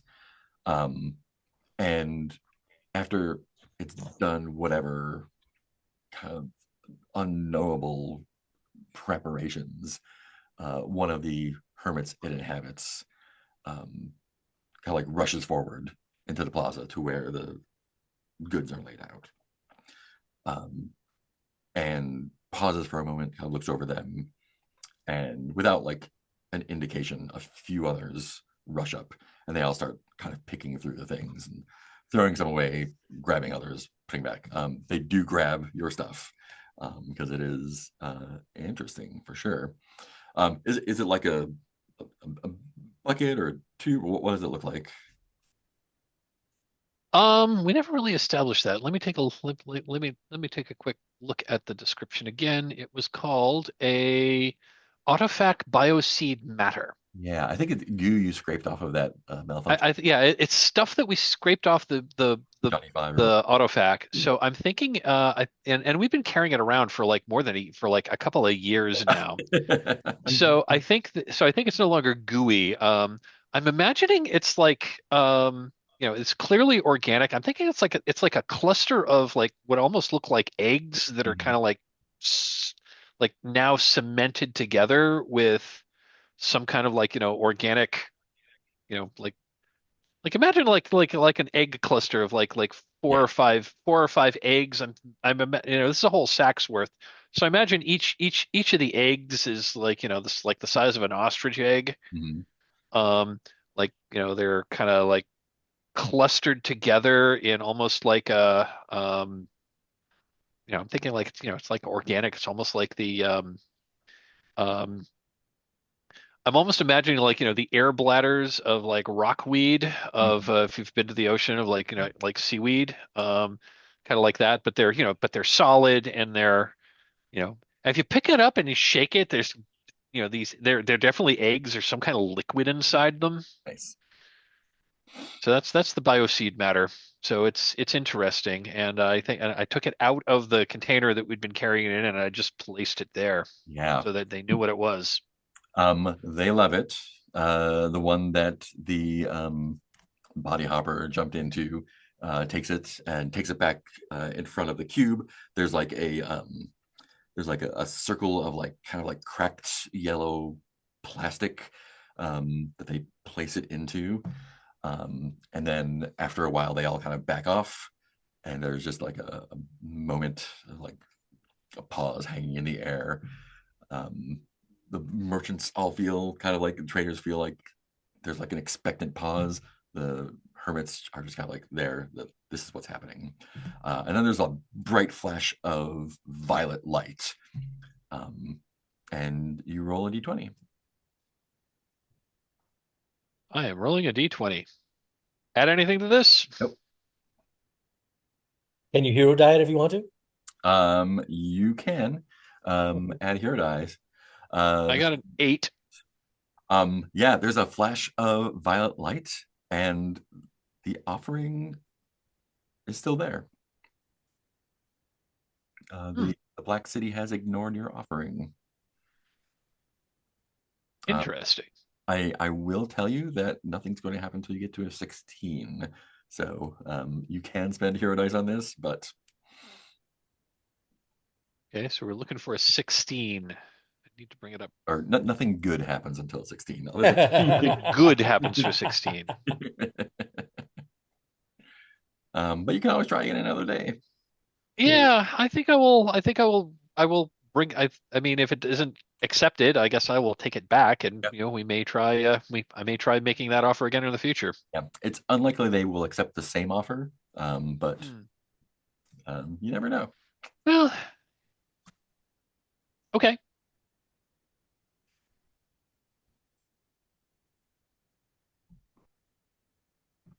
Cool. Yeah, and you can try that several times over the week. It happens every night. Okay. What's everyone else doing while we're doing stuff like this? I thought maybe there's a good chance since there's like so many different kinds of people around here to try to up my makeup tutorial move Yeah. by studying like all the different kinds of folks coming through here and Mm-hmm. getting ideas for like, oh, they seem to really go for these kind of looks. And I never thought about doing your hair up in a swoop like that. Interesting. Awesome. You can definitely do that. Go ahead and make a study with charisma, I guess.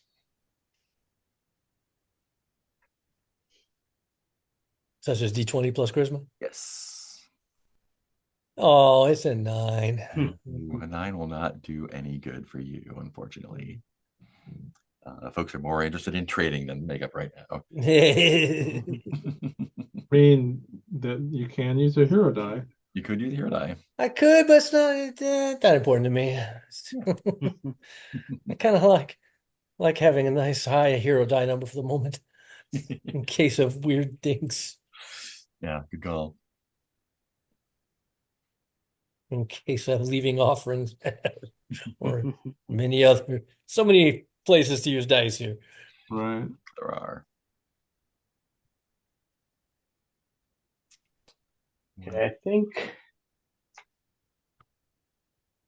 think maybe this is a good opportunity. I was just looking at like, what does Skelly want to do?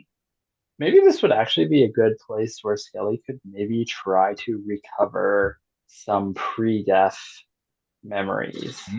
Yeah. Or Like that.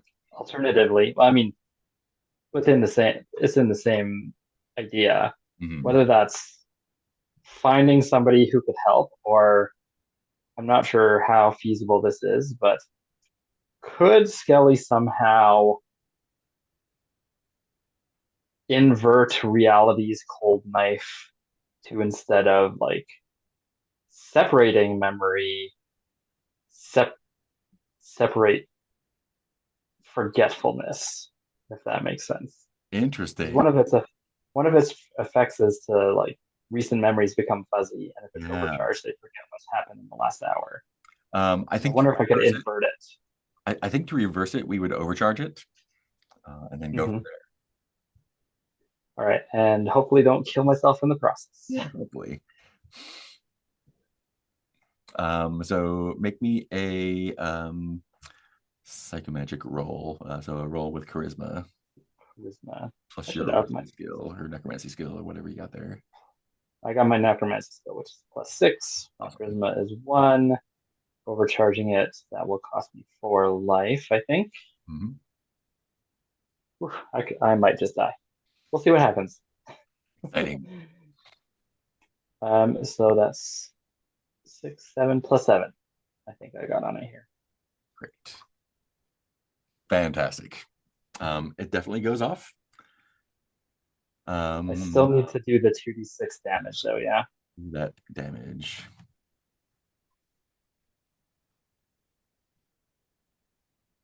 I think. Yeah, 2d6 left. Yeah. All right. Woo. 8.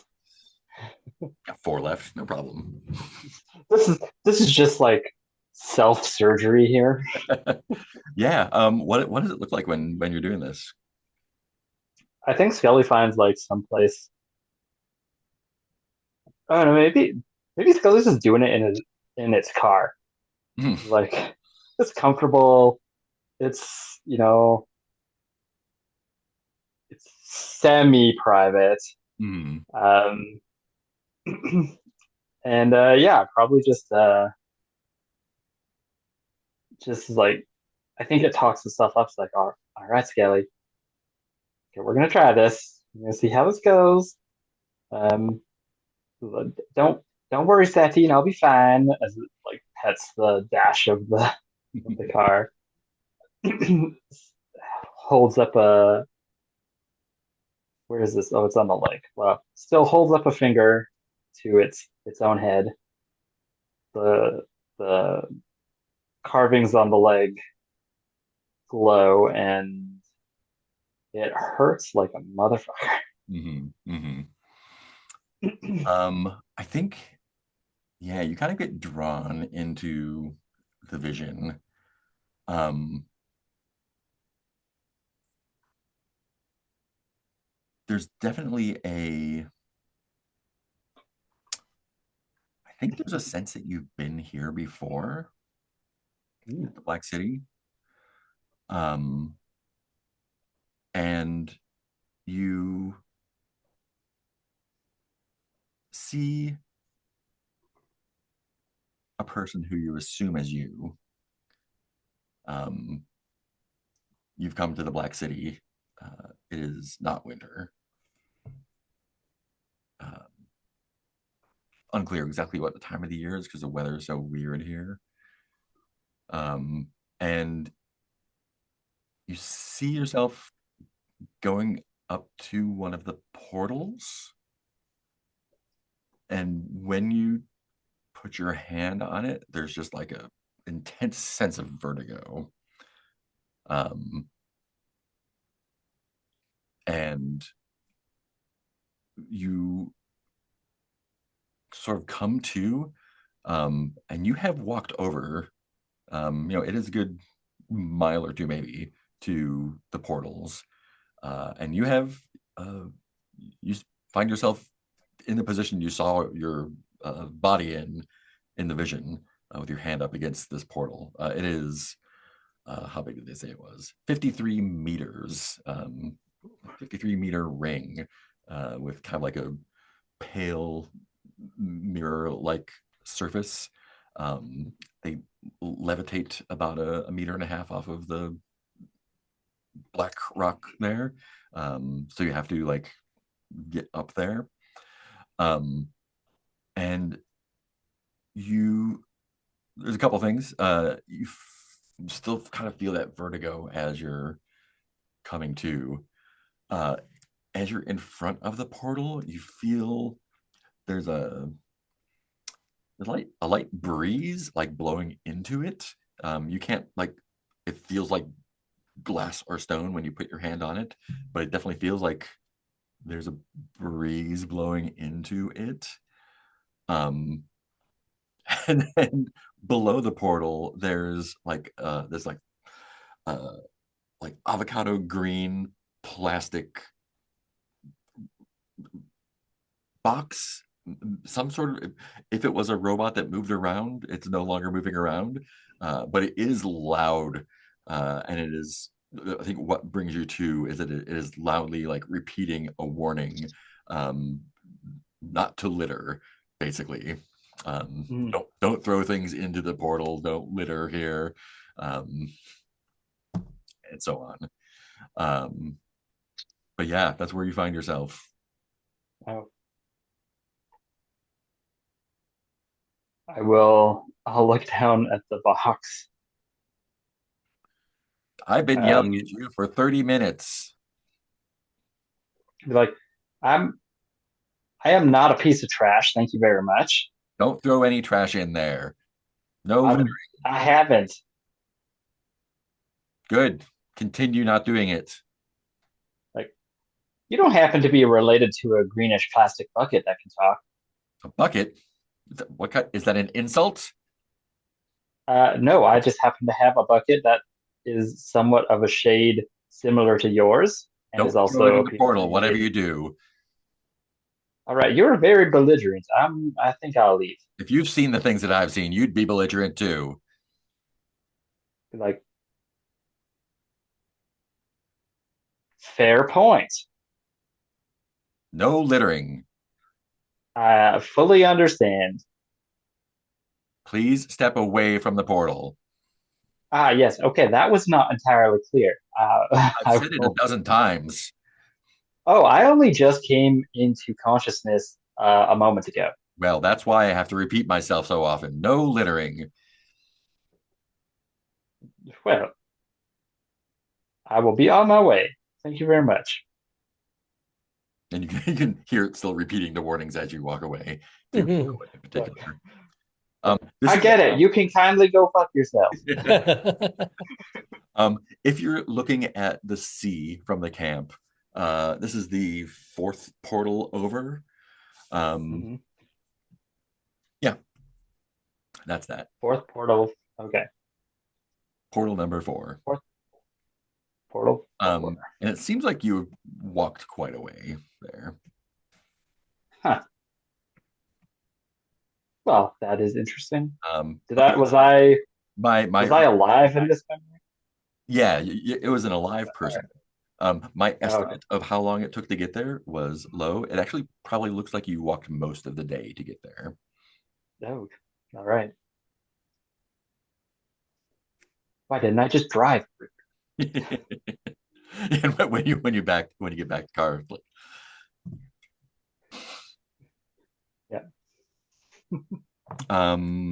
yeah, since you're the only one that got there, that's 600 XP straight up for you. Yeah, sweet.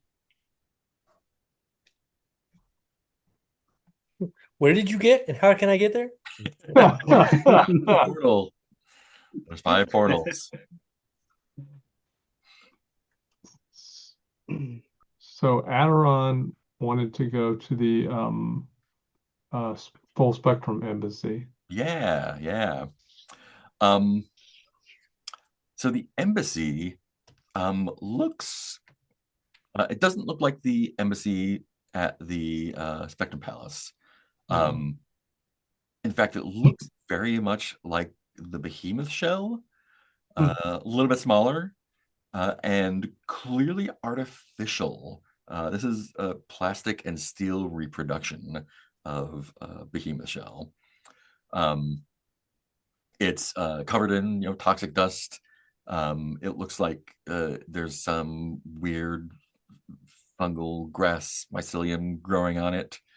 But it is available. There are fences of hard light around it. There's kind of like a defensive maze keeping riffraff out. And they are the entrance is basically guarded by a couple of the prism-faced ecstatic people who have been stationed here. Hello. Hello. Do you have business with the embassy? Yes. Come on in then. Yeah, it takes a little while to make your way through the maze there. It is a weird shifting hard light maze. But like I think with a little bit of care, it almost feels like it's more for show than for actual defense, or to, just ward off curious wanderers. Yeah. But you get in there. There's the behemoth shell, and there is there's an entrance to it. It's not the sort of like black matte door at the other one. It's just an entrance. Yeah. People do come in and out, and at first you assume they're satraps, kind of the same shape. But when you see them up close, it's clear they are not like the suits that satraps wear, but they are basically like plastic golems in the shape of a satraps. There's kind of like a yard with satrap walkers. Clearly, this is where like they load and unload trade goods when they bring them down here for whatever their reasons are, and take them when they leave. There's like a little vegetable garden, not doing great in there. There's skulls around the outside of it. But yeah, what would you like to do here? Adron would like to see if there are any satraps who appear to be uh,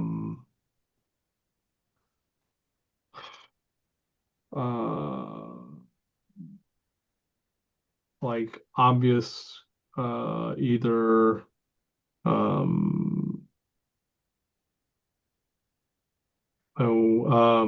this simple concept my brain's trying to figure out how to formulate it. At the Spectrum Palace, you had the people, the five who are answering the questions. Yeah. And so Aderon wants to see if there's anybody here who appears to have the function of greeting visitors and either directing them or is, serving in a more direct, communicative manner like the five were. Yeah. You don't find any actual satraps here.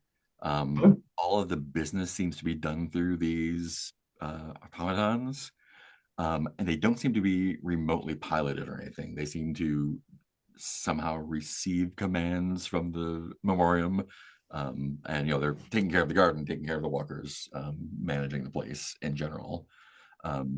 If you have specific questions for them, they may be able to help you out. They will also point you, since they recognize you as more human than satrap. There is a they refer to it as the Fading Light Diner, which is just outside of, it's inside the maze, just outside the embassy itself.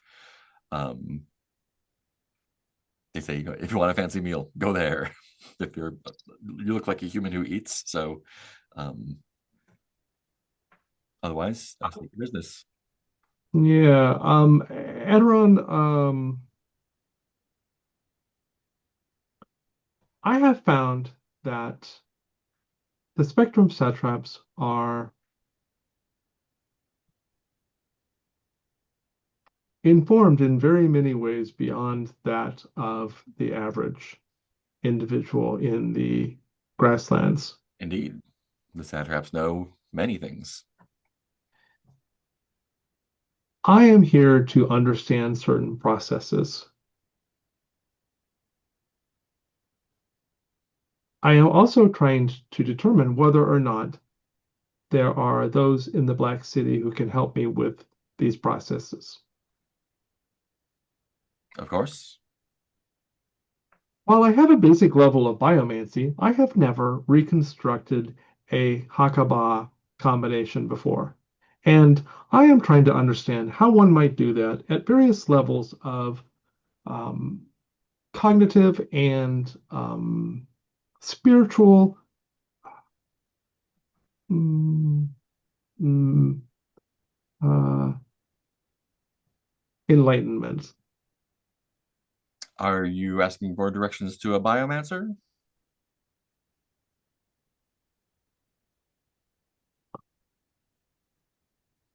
Do you know of anyone who can reconstruct an ultra? Reconstruct an ultra. An ultra is a being of itself. What would it be reconstructed into?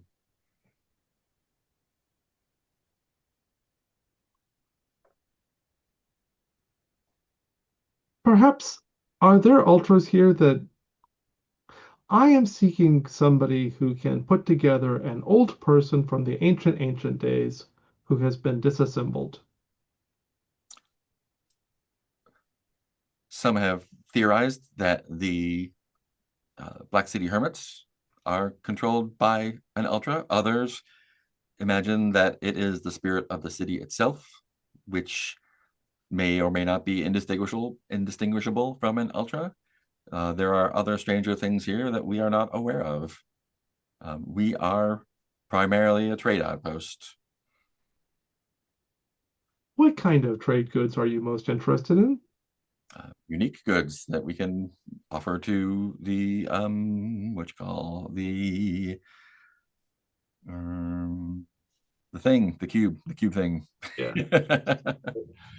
The last What period and the Grand Observer, of course. what is the Grand Observer? The Grand Observer is the one who observes the uh, gifting at the three stones of donation, the milk tooth, the iron prayer, and the ear of heaven. The observer comes to claim them for the city and theoretically rewards. The satraps Hmm. are quite interested if you've managed to acquire a reward from the observer. Do you wish to trade a null object of desire? I have not acquired a null object of desire at this moment. I shall definitely put the satraps at the front of the list were I to acquire such an object. They don't come cheaply. Do we have any information on the first and the last? What information do you seek about the first and the last? I was wondering if they have arrived yet.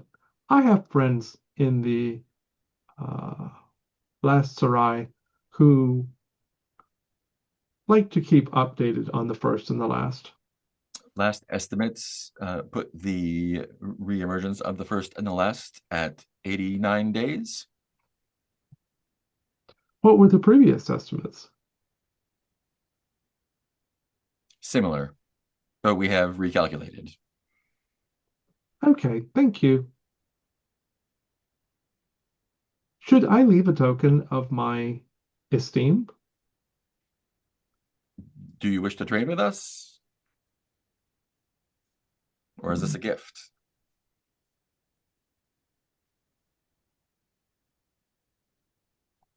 It is a gift.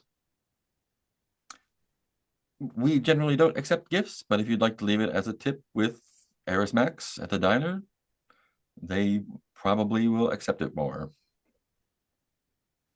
Very well. Thank you. So Aderon will go over to the diner Mm. and uh,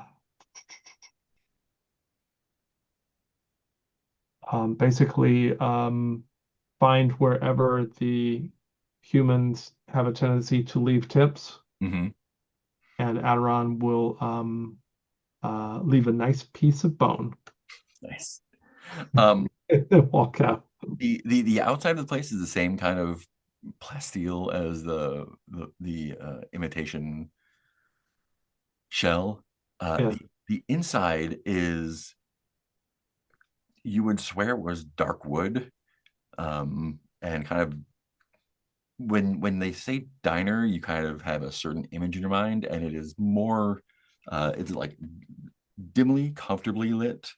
Um, you hear like one or two, the clinkings of silverware on plates. yeah. Doesn't seem busy. You see photos of people on the walls, um, and there is someone who will accept your tip at the front, a host, it seems. Actually, Aderon is going to stop and get something to eat, even Okay. though Aderon doesn't normally focus on that. Um, and are there booths or tables or what? How Yeah, is there are tables in booths. A meal here is going to be 200 cash. Wow. Okay. It is quite nice. So Aderon is going to, and I will do that. So that's down to 350. Um, Aderon is going to take a meal, and of course bring out the teacup because one must always have tea with one's meal. Of course. Um, and then Aderon is going to slip into contact with the rebuilder Mm. and try to share the experience with the rebuilder. Yeah.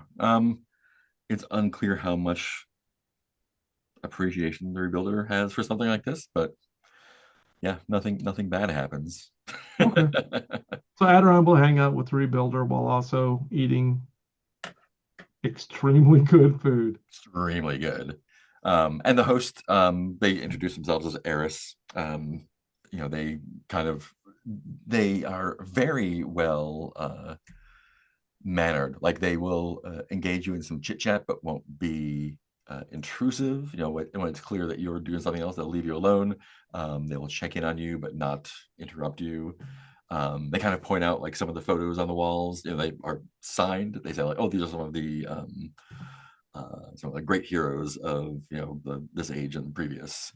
Um, yeah, yeah. It's just a very nice place. Yeah. And Aderon will definitely be polite. Aderon, of course, is a protocol specialist, so actually Aderon understands Oh yeah, this. yeah. Been a long time since Aderon's used any protocol. Um, and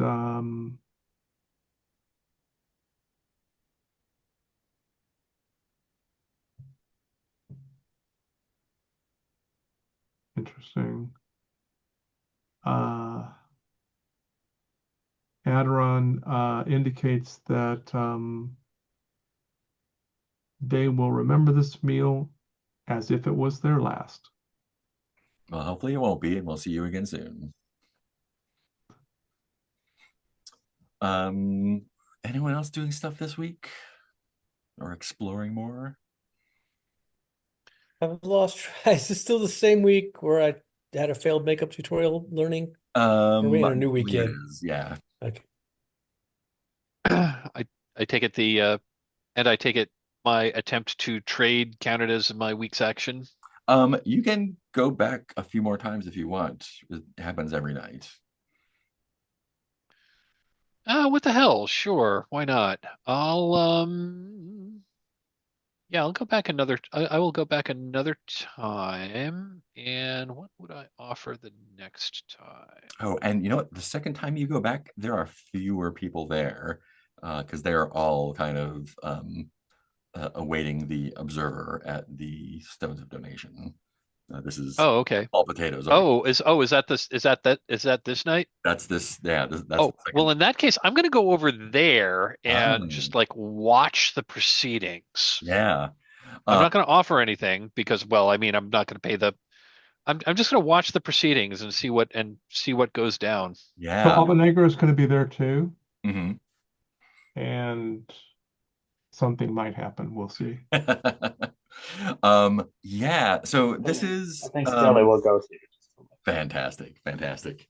This is a bit north of the third portal. As I said, the bedrock here has like been worn into a bowl almost. It seems like people have gathered here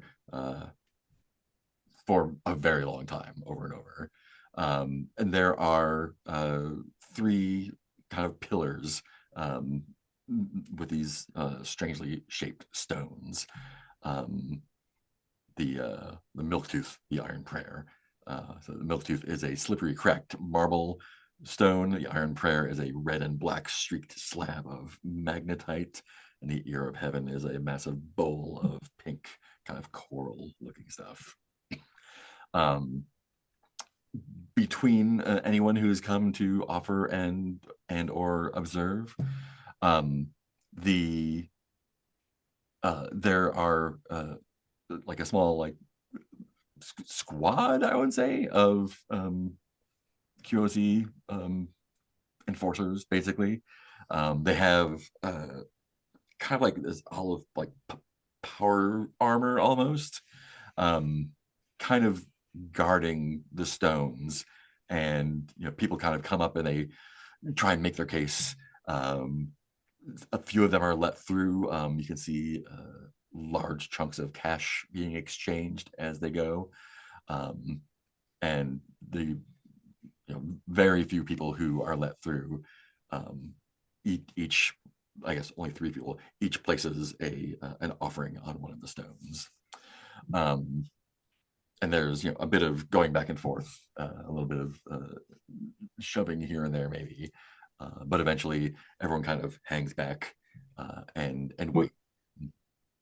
So Albenegra wants to attempt to offer something. Oh yeah. Yeah, so if you go up to one of the soldiers, they'll say, yeah, I need 10 grand to even let you in here. So you got the cash? Hi, I am here to offer myself.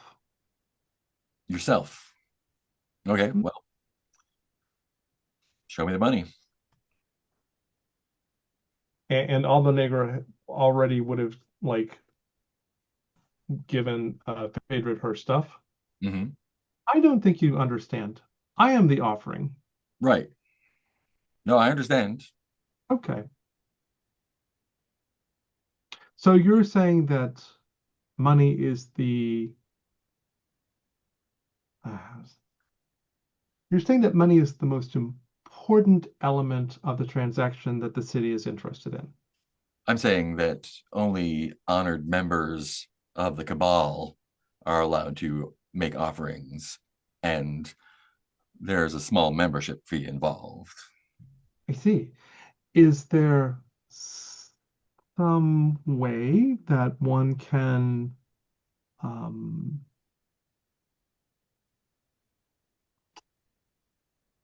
prove one's honorary qualities? I mean, you can serve with us for a year or so. It's not fun, clearly.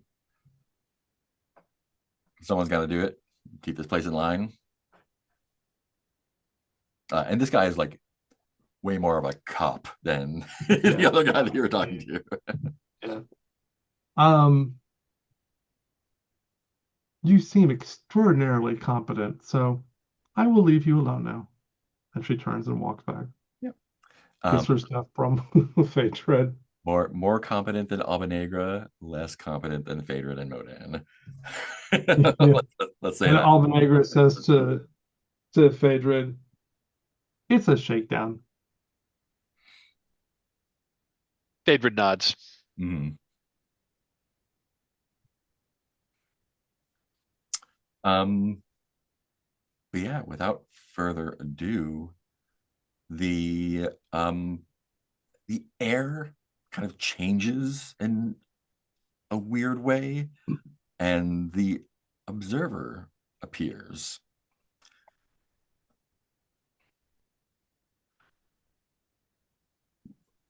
What do they look like to you?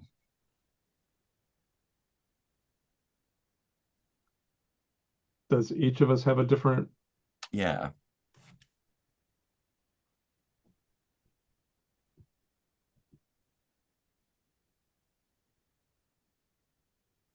I'm going to say that Albenegra does not see them appear on the platform, but sees them appear in her mind. Mhm. And she experiences them as a multi-dimensional presence Mhm. with different, sensory, but not uh, like not as a typical mortal sort of presence. Of course, she's also paying attention in the newest sphere, so that might have something to do with it. But yeah. I think Phaedrid sees the observer as almost like one of those depictions of the like biblically accurate angel Mhm. that you Mhm. see. It's, kind of like a, kind of in like an amorphous spherical shape with dozens of eyes that are looking in different directions with kind of like, like geometric shapes around like that are like swirling around it and like, um several pairs of wings that hold it aloft.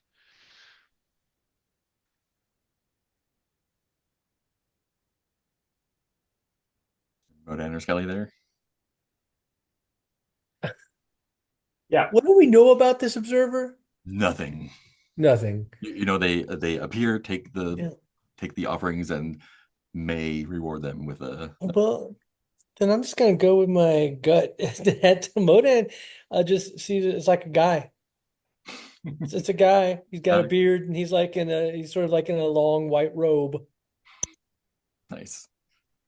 It's like just a guy.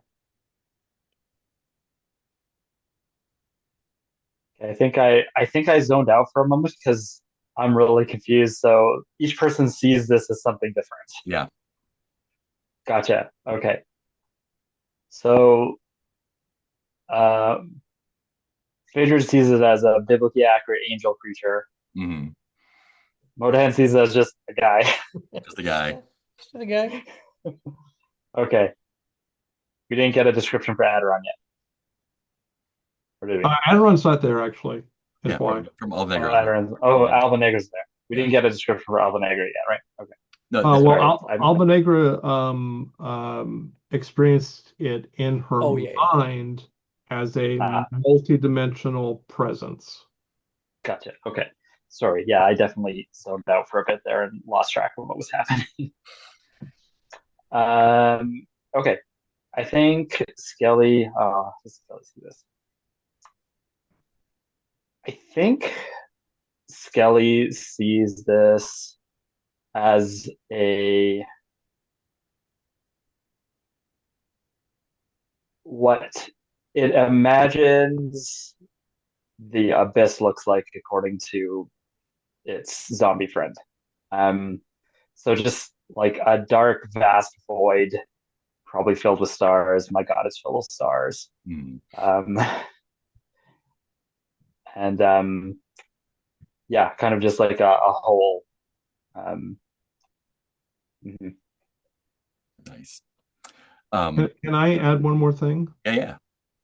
Yeah. So, Modan, Yeah. your symbiote, Hmm. it pops up. It's like, wait, is that a void engineer? Oh my God, they're like, Is what a void engineer, that guy? yeah, there. That's the cat's meow. We used to model all our geometries on the writings. Well, okay, they weren't writings, whatever it was they were, the void engineers. Oh, I feel so privileged. Thank you so much.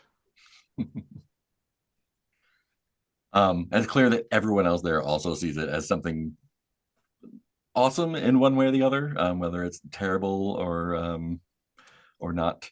There's a pause. Even the people who seem to have been here before are stunned for a moment, and then the three who were chosen go up to the stones and put their offerings on them. And then there is some waiting. An hour passes, and after the hour passes, there's not really any fanfare or not even a flash like there was at the cube. They just wink out of existence. I'm gonna see what they were. Nope. Yeah, so the first one was relatively small. It looked like a piece of jewelry or something. It vanishes. The second one was definitely more expensive and elaborate. Some ornate, like clearly something designed to be traded, but also like exquisitely worked, fine materials, probably worth 50,000 cash, easy. Fedrid can clock that. Vanishes. On the ear of heaven, there was placed a small black stone. And I think those of you observing from the noosphere can tell that it is not just a small black stone.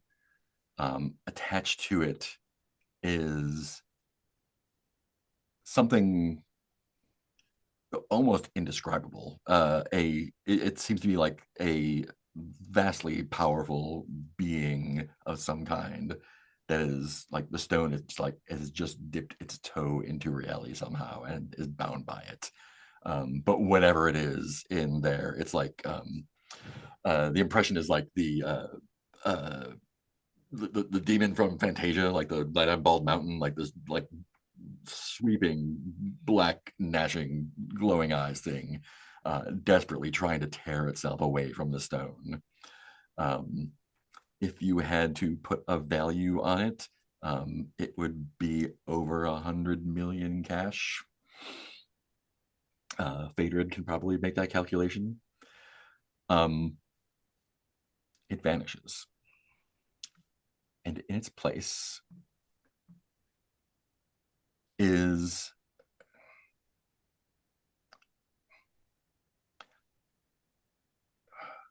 it looks like a hand, but it also kind of looks like the idea of a hand. It's almost like it's not actually there. But the merchant who brought it, and this merchant or trader is very clearly like some kind of wizard. If you like did like the evolutionary progression of a wizard, he'd be like at the end, he's got like crazy long hair, hunched over, stones spinning around his head, stereotypical wizard guy. His eyes just go completely wide. He can't seem to believe it, but eventually walks up and places his hand on the into the bowl, the pink bowl, and it kind of merges with him, with his hand, and in the noosphere you can see him just light up. Maybe not as bright as the rebuilder's soul was, but it's a different quality. Something about him has changed profoundly. He is not necessarily connected to this reality anymore in some very deep way. And then his awe kind of washes away and he looks very thoughtful, and leaves. You see more than one person in the crowd doing the calculation. Can I jump this guy? Like, can we as a group all get together and take this from him? And I think the consensus is absolutely not. Yeah, and he walks off with his null object of desire. And I think that's where we'll leave it tonight. The legends are real. It's a thing that can happen. Wow, that was pretty cool. You put something obscenely expensive there and roll a 1 on a D100. Oh my God. Cool. That happened. In addition to whatever XP you got here, take another 300. Okay.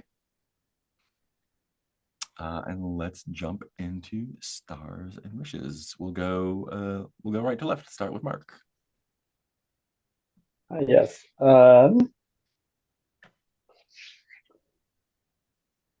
Very interesting. I think star to Heath and Teal for the little back and forth with the symbiote. That was quite fun and interesting. The personality. I think I saw some back and forth. Teal, you created or you came up with the idea for the personality of this symbiote, correct? If I recall. Yeah, and I basically rolled a bunch of times on the tables in the Grasslands guidebook and then tried to make sense of them. Okay, fair. So just interesting what random collection of traits that ended up turning into. It was quite funny. I liked the. I'm trying to think of the phrase, just how mundanely warmongering it was. It's just like, it's just this like weird southern symbiote who just likes fighting. So that was quite fun. Yeah, so stars to both of you for that back and forth. Yeah, yeah, I apologize. My mind wasn't all here tonight, so Okay. I totally faded in and out of some things happening. I felt the same. I was especially Yeah. like weirdly tired tonight for some reason. Yeah. I have a very soothing voice. Morgan Freeman-esque. Yeah. Yeah, so things were still delightfully weird. So it's almost one of those things where it's like you don't really like know what to do because each thing is like, who knows what's gonna happen with all of this. So yeah, I found it was like, I don't even know what to work towards right now. There's so many interesting things, but also, my character wants certain things that might not align with all the weird stuff that you could explore. So anyway, uh, let's see what happens. Let's see what happens. Essentially, we're gonna push into the Black City somehow, maybe try. I don't know. Yeah, you can definitely try that. Any other wishes? No, I'm good. Awesome. Cool. Thank you. Teal. Yeah,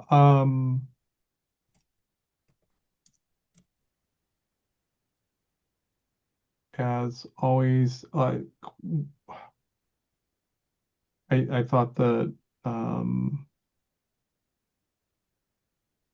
Mike and Mark did a good job of trying to expand on the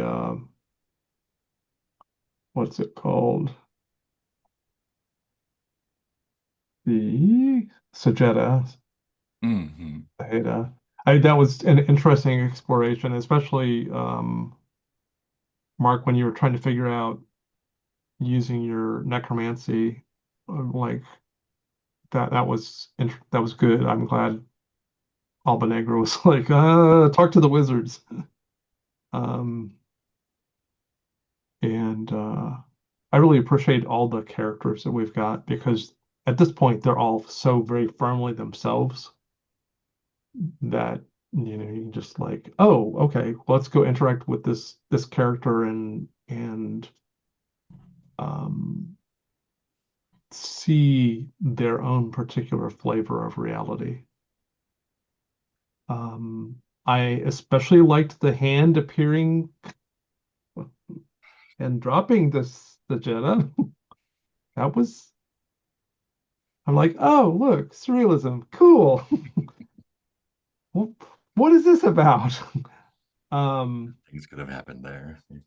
uh, Other bad things could have happened there. sure, no, I totally, yeah. Albenegra decided that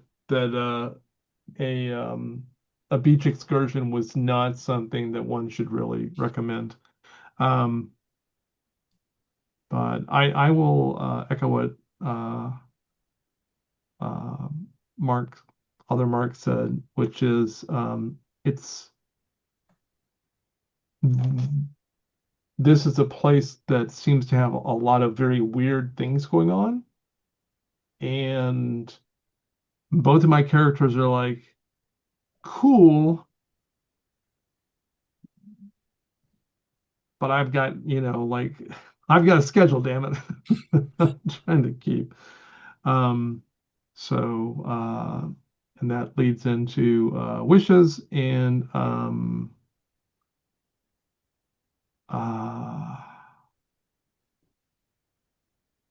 Aderon, of course, is trying to see if there's any information they can gain that will help them put back together the rebuilder. And Albenegra is trying to figure out how to migrate to a new body. So those are my wishes. And I've got a lot of experience points saved up, which I can spend on things if I need to. Thank you, Heath. Yeah, first off, real quick, just while I'm thinking about it, I used my experience to level Bashika up to level 3. Oh, yeah. And I think that what has happened is Vec Driver knows that these beetle horses, uh, in the past, they had the ability to spit poison. Hmm. And so he fed Bashika a specific diet of certain of fruits and things to reawaken that. And Bashika now spits poison. Nice. So we'll need to figure out the specifics on that, like I don't know, damage or whatever. Yeah. So where did Beck Driver get durian fruit from? We've done lots of traveling. He's picked up all kinds of stuff probably along the way. Stars, oh, some are stars. Thanks to I know at least a couple of you, if not all of you, at some point were really helping me, like shoving Mo down out front about be our face because you have pleasant. Go use it, which I very much appreciate. Because it only sucks when you have an ability and don't get to use it. So, and I've always also seen it like I kind of see it like we're our party, and so I feel like when we first meet somebody, Modan's probably the one that greets them to get that pleasant bonus or whatever. But then we're still interacting with them as a party. It's like after we've met them, anybody can talk. It doesn't have to be Modan is doing all the conversation. It's like I just sort of feel like once I've broken the ice and I've got the reaction roll, then any of us can interact and talk and join the conversation and stuff, which makes it more fun. And then yeah, the finally remembering to address the symbiote and Teal for having made the symbiote was fun and interesting, especially because like on the one hand, I think my first gut reaction was like, I think this guy's chosen the wrong guy to get in the head of because we're not. I don't think you want to be in my head, buddy. We're not the same. But then that ended up being fun because it ended up being a very Modan thing to be like, oh, well, actually, this is good to expand my view and have someone with a very different worldview sharing my head now. And like, that's ultimately probably a good thing as opposed to, you should probably go find a soldier's head to get in or something. So those are always interesting, fun dilemmas. And not dilemmas, but quandaries. So yeah, that was fun. All the exploration, everybody checking different things out and just poking things and see what happens. The weird miscellaneous hand dropping a thing, that's so greatly UVG weirdness, but also like I know that a lot of stuff has no meaning. It might have just been a random roll out table or whatever, but naturally my brain is like, was there a purpose? Like, is that thing hoping you'll do something with the thing? Or was that thing trying to get the thing somewhere? Or it's like trying to make up what the backstory is of why that happened. Um, wishes, wishes, wishes. Not very many, just we're such a weird just exploring and uh, there's never any shortage of interesting, crazy things to be checking out. Yep. Yeah, that right.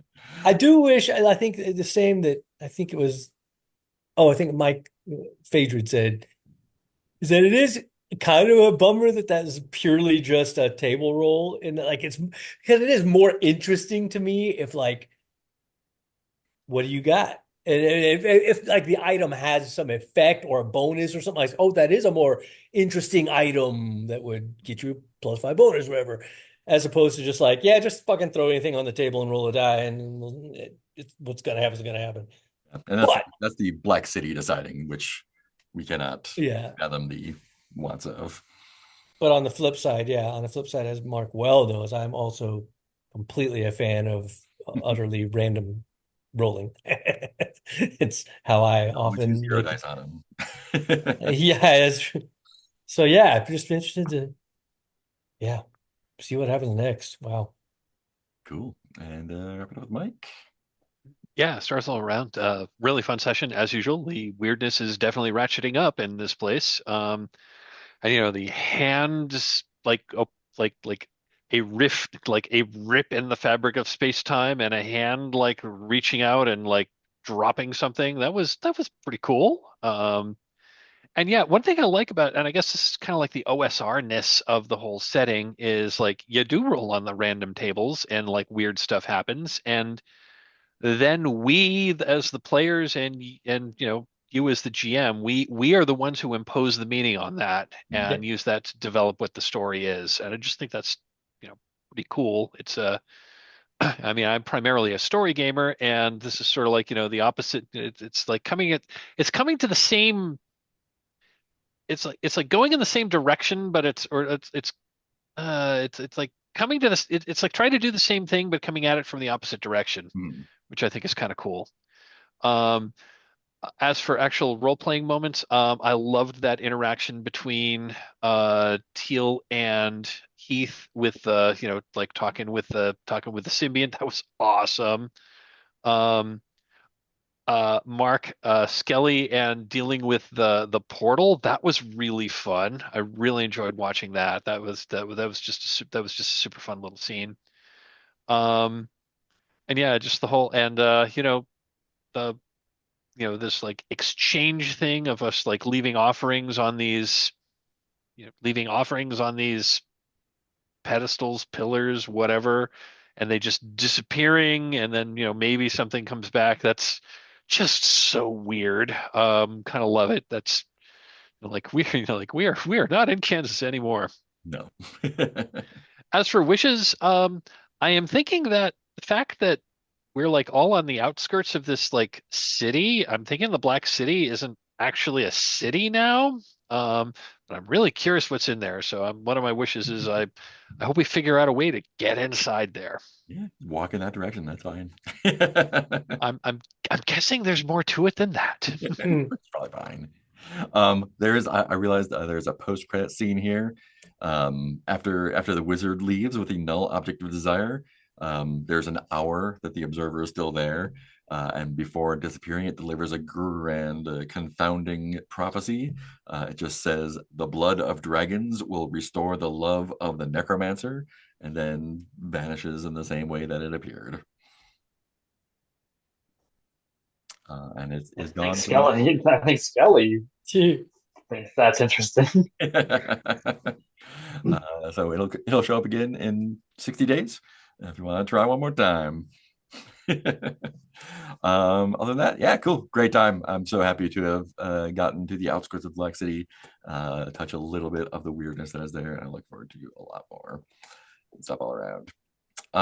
Anything else before we say goodnight? Yes. So I want to say, having lived in Kansas City, there used to be, this relates to, we're not in Kansas anymore. So Kansas City is partly in Kansas and partly in Missouri. And there's a stream that runs across the state line. And at a certain place, there used to be a railroad bridge that went over the stream. And there was like a ton of graffiti along the railroad bridge. And one of the most entertaining pieces of graffiti just said, "Toto, I don't think we're in Kansas anymore." It's perfectly placed. Fantastic. Anything else? Cool. We'll see you next time in Black City. Pew.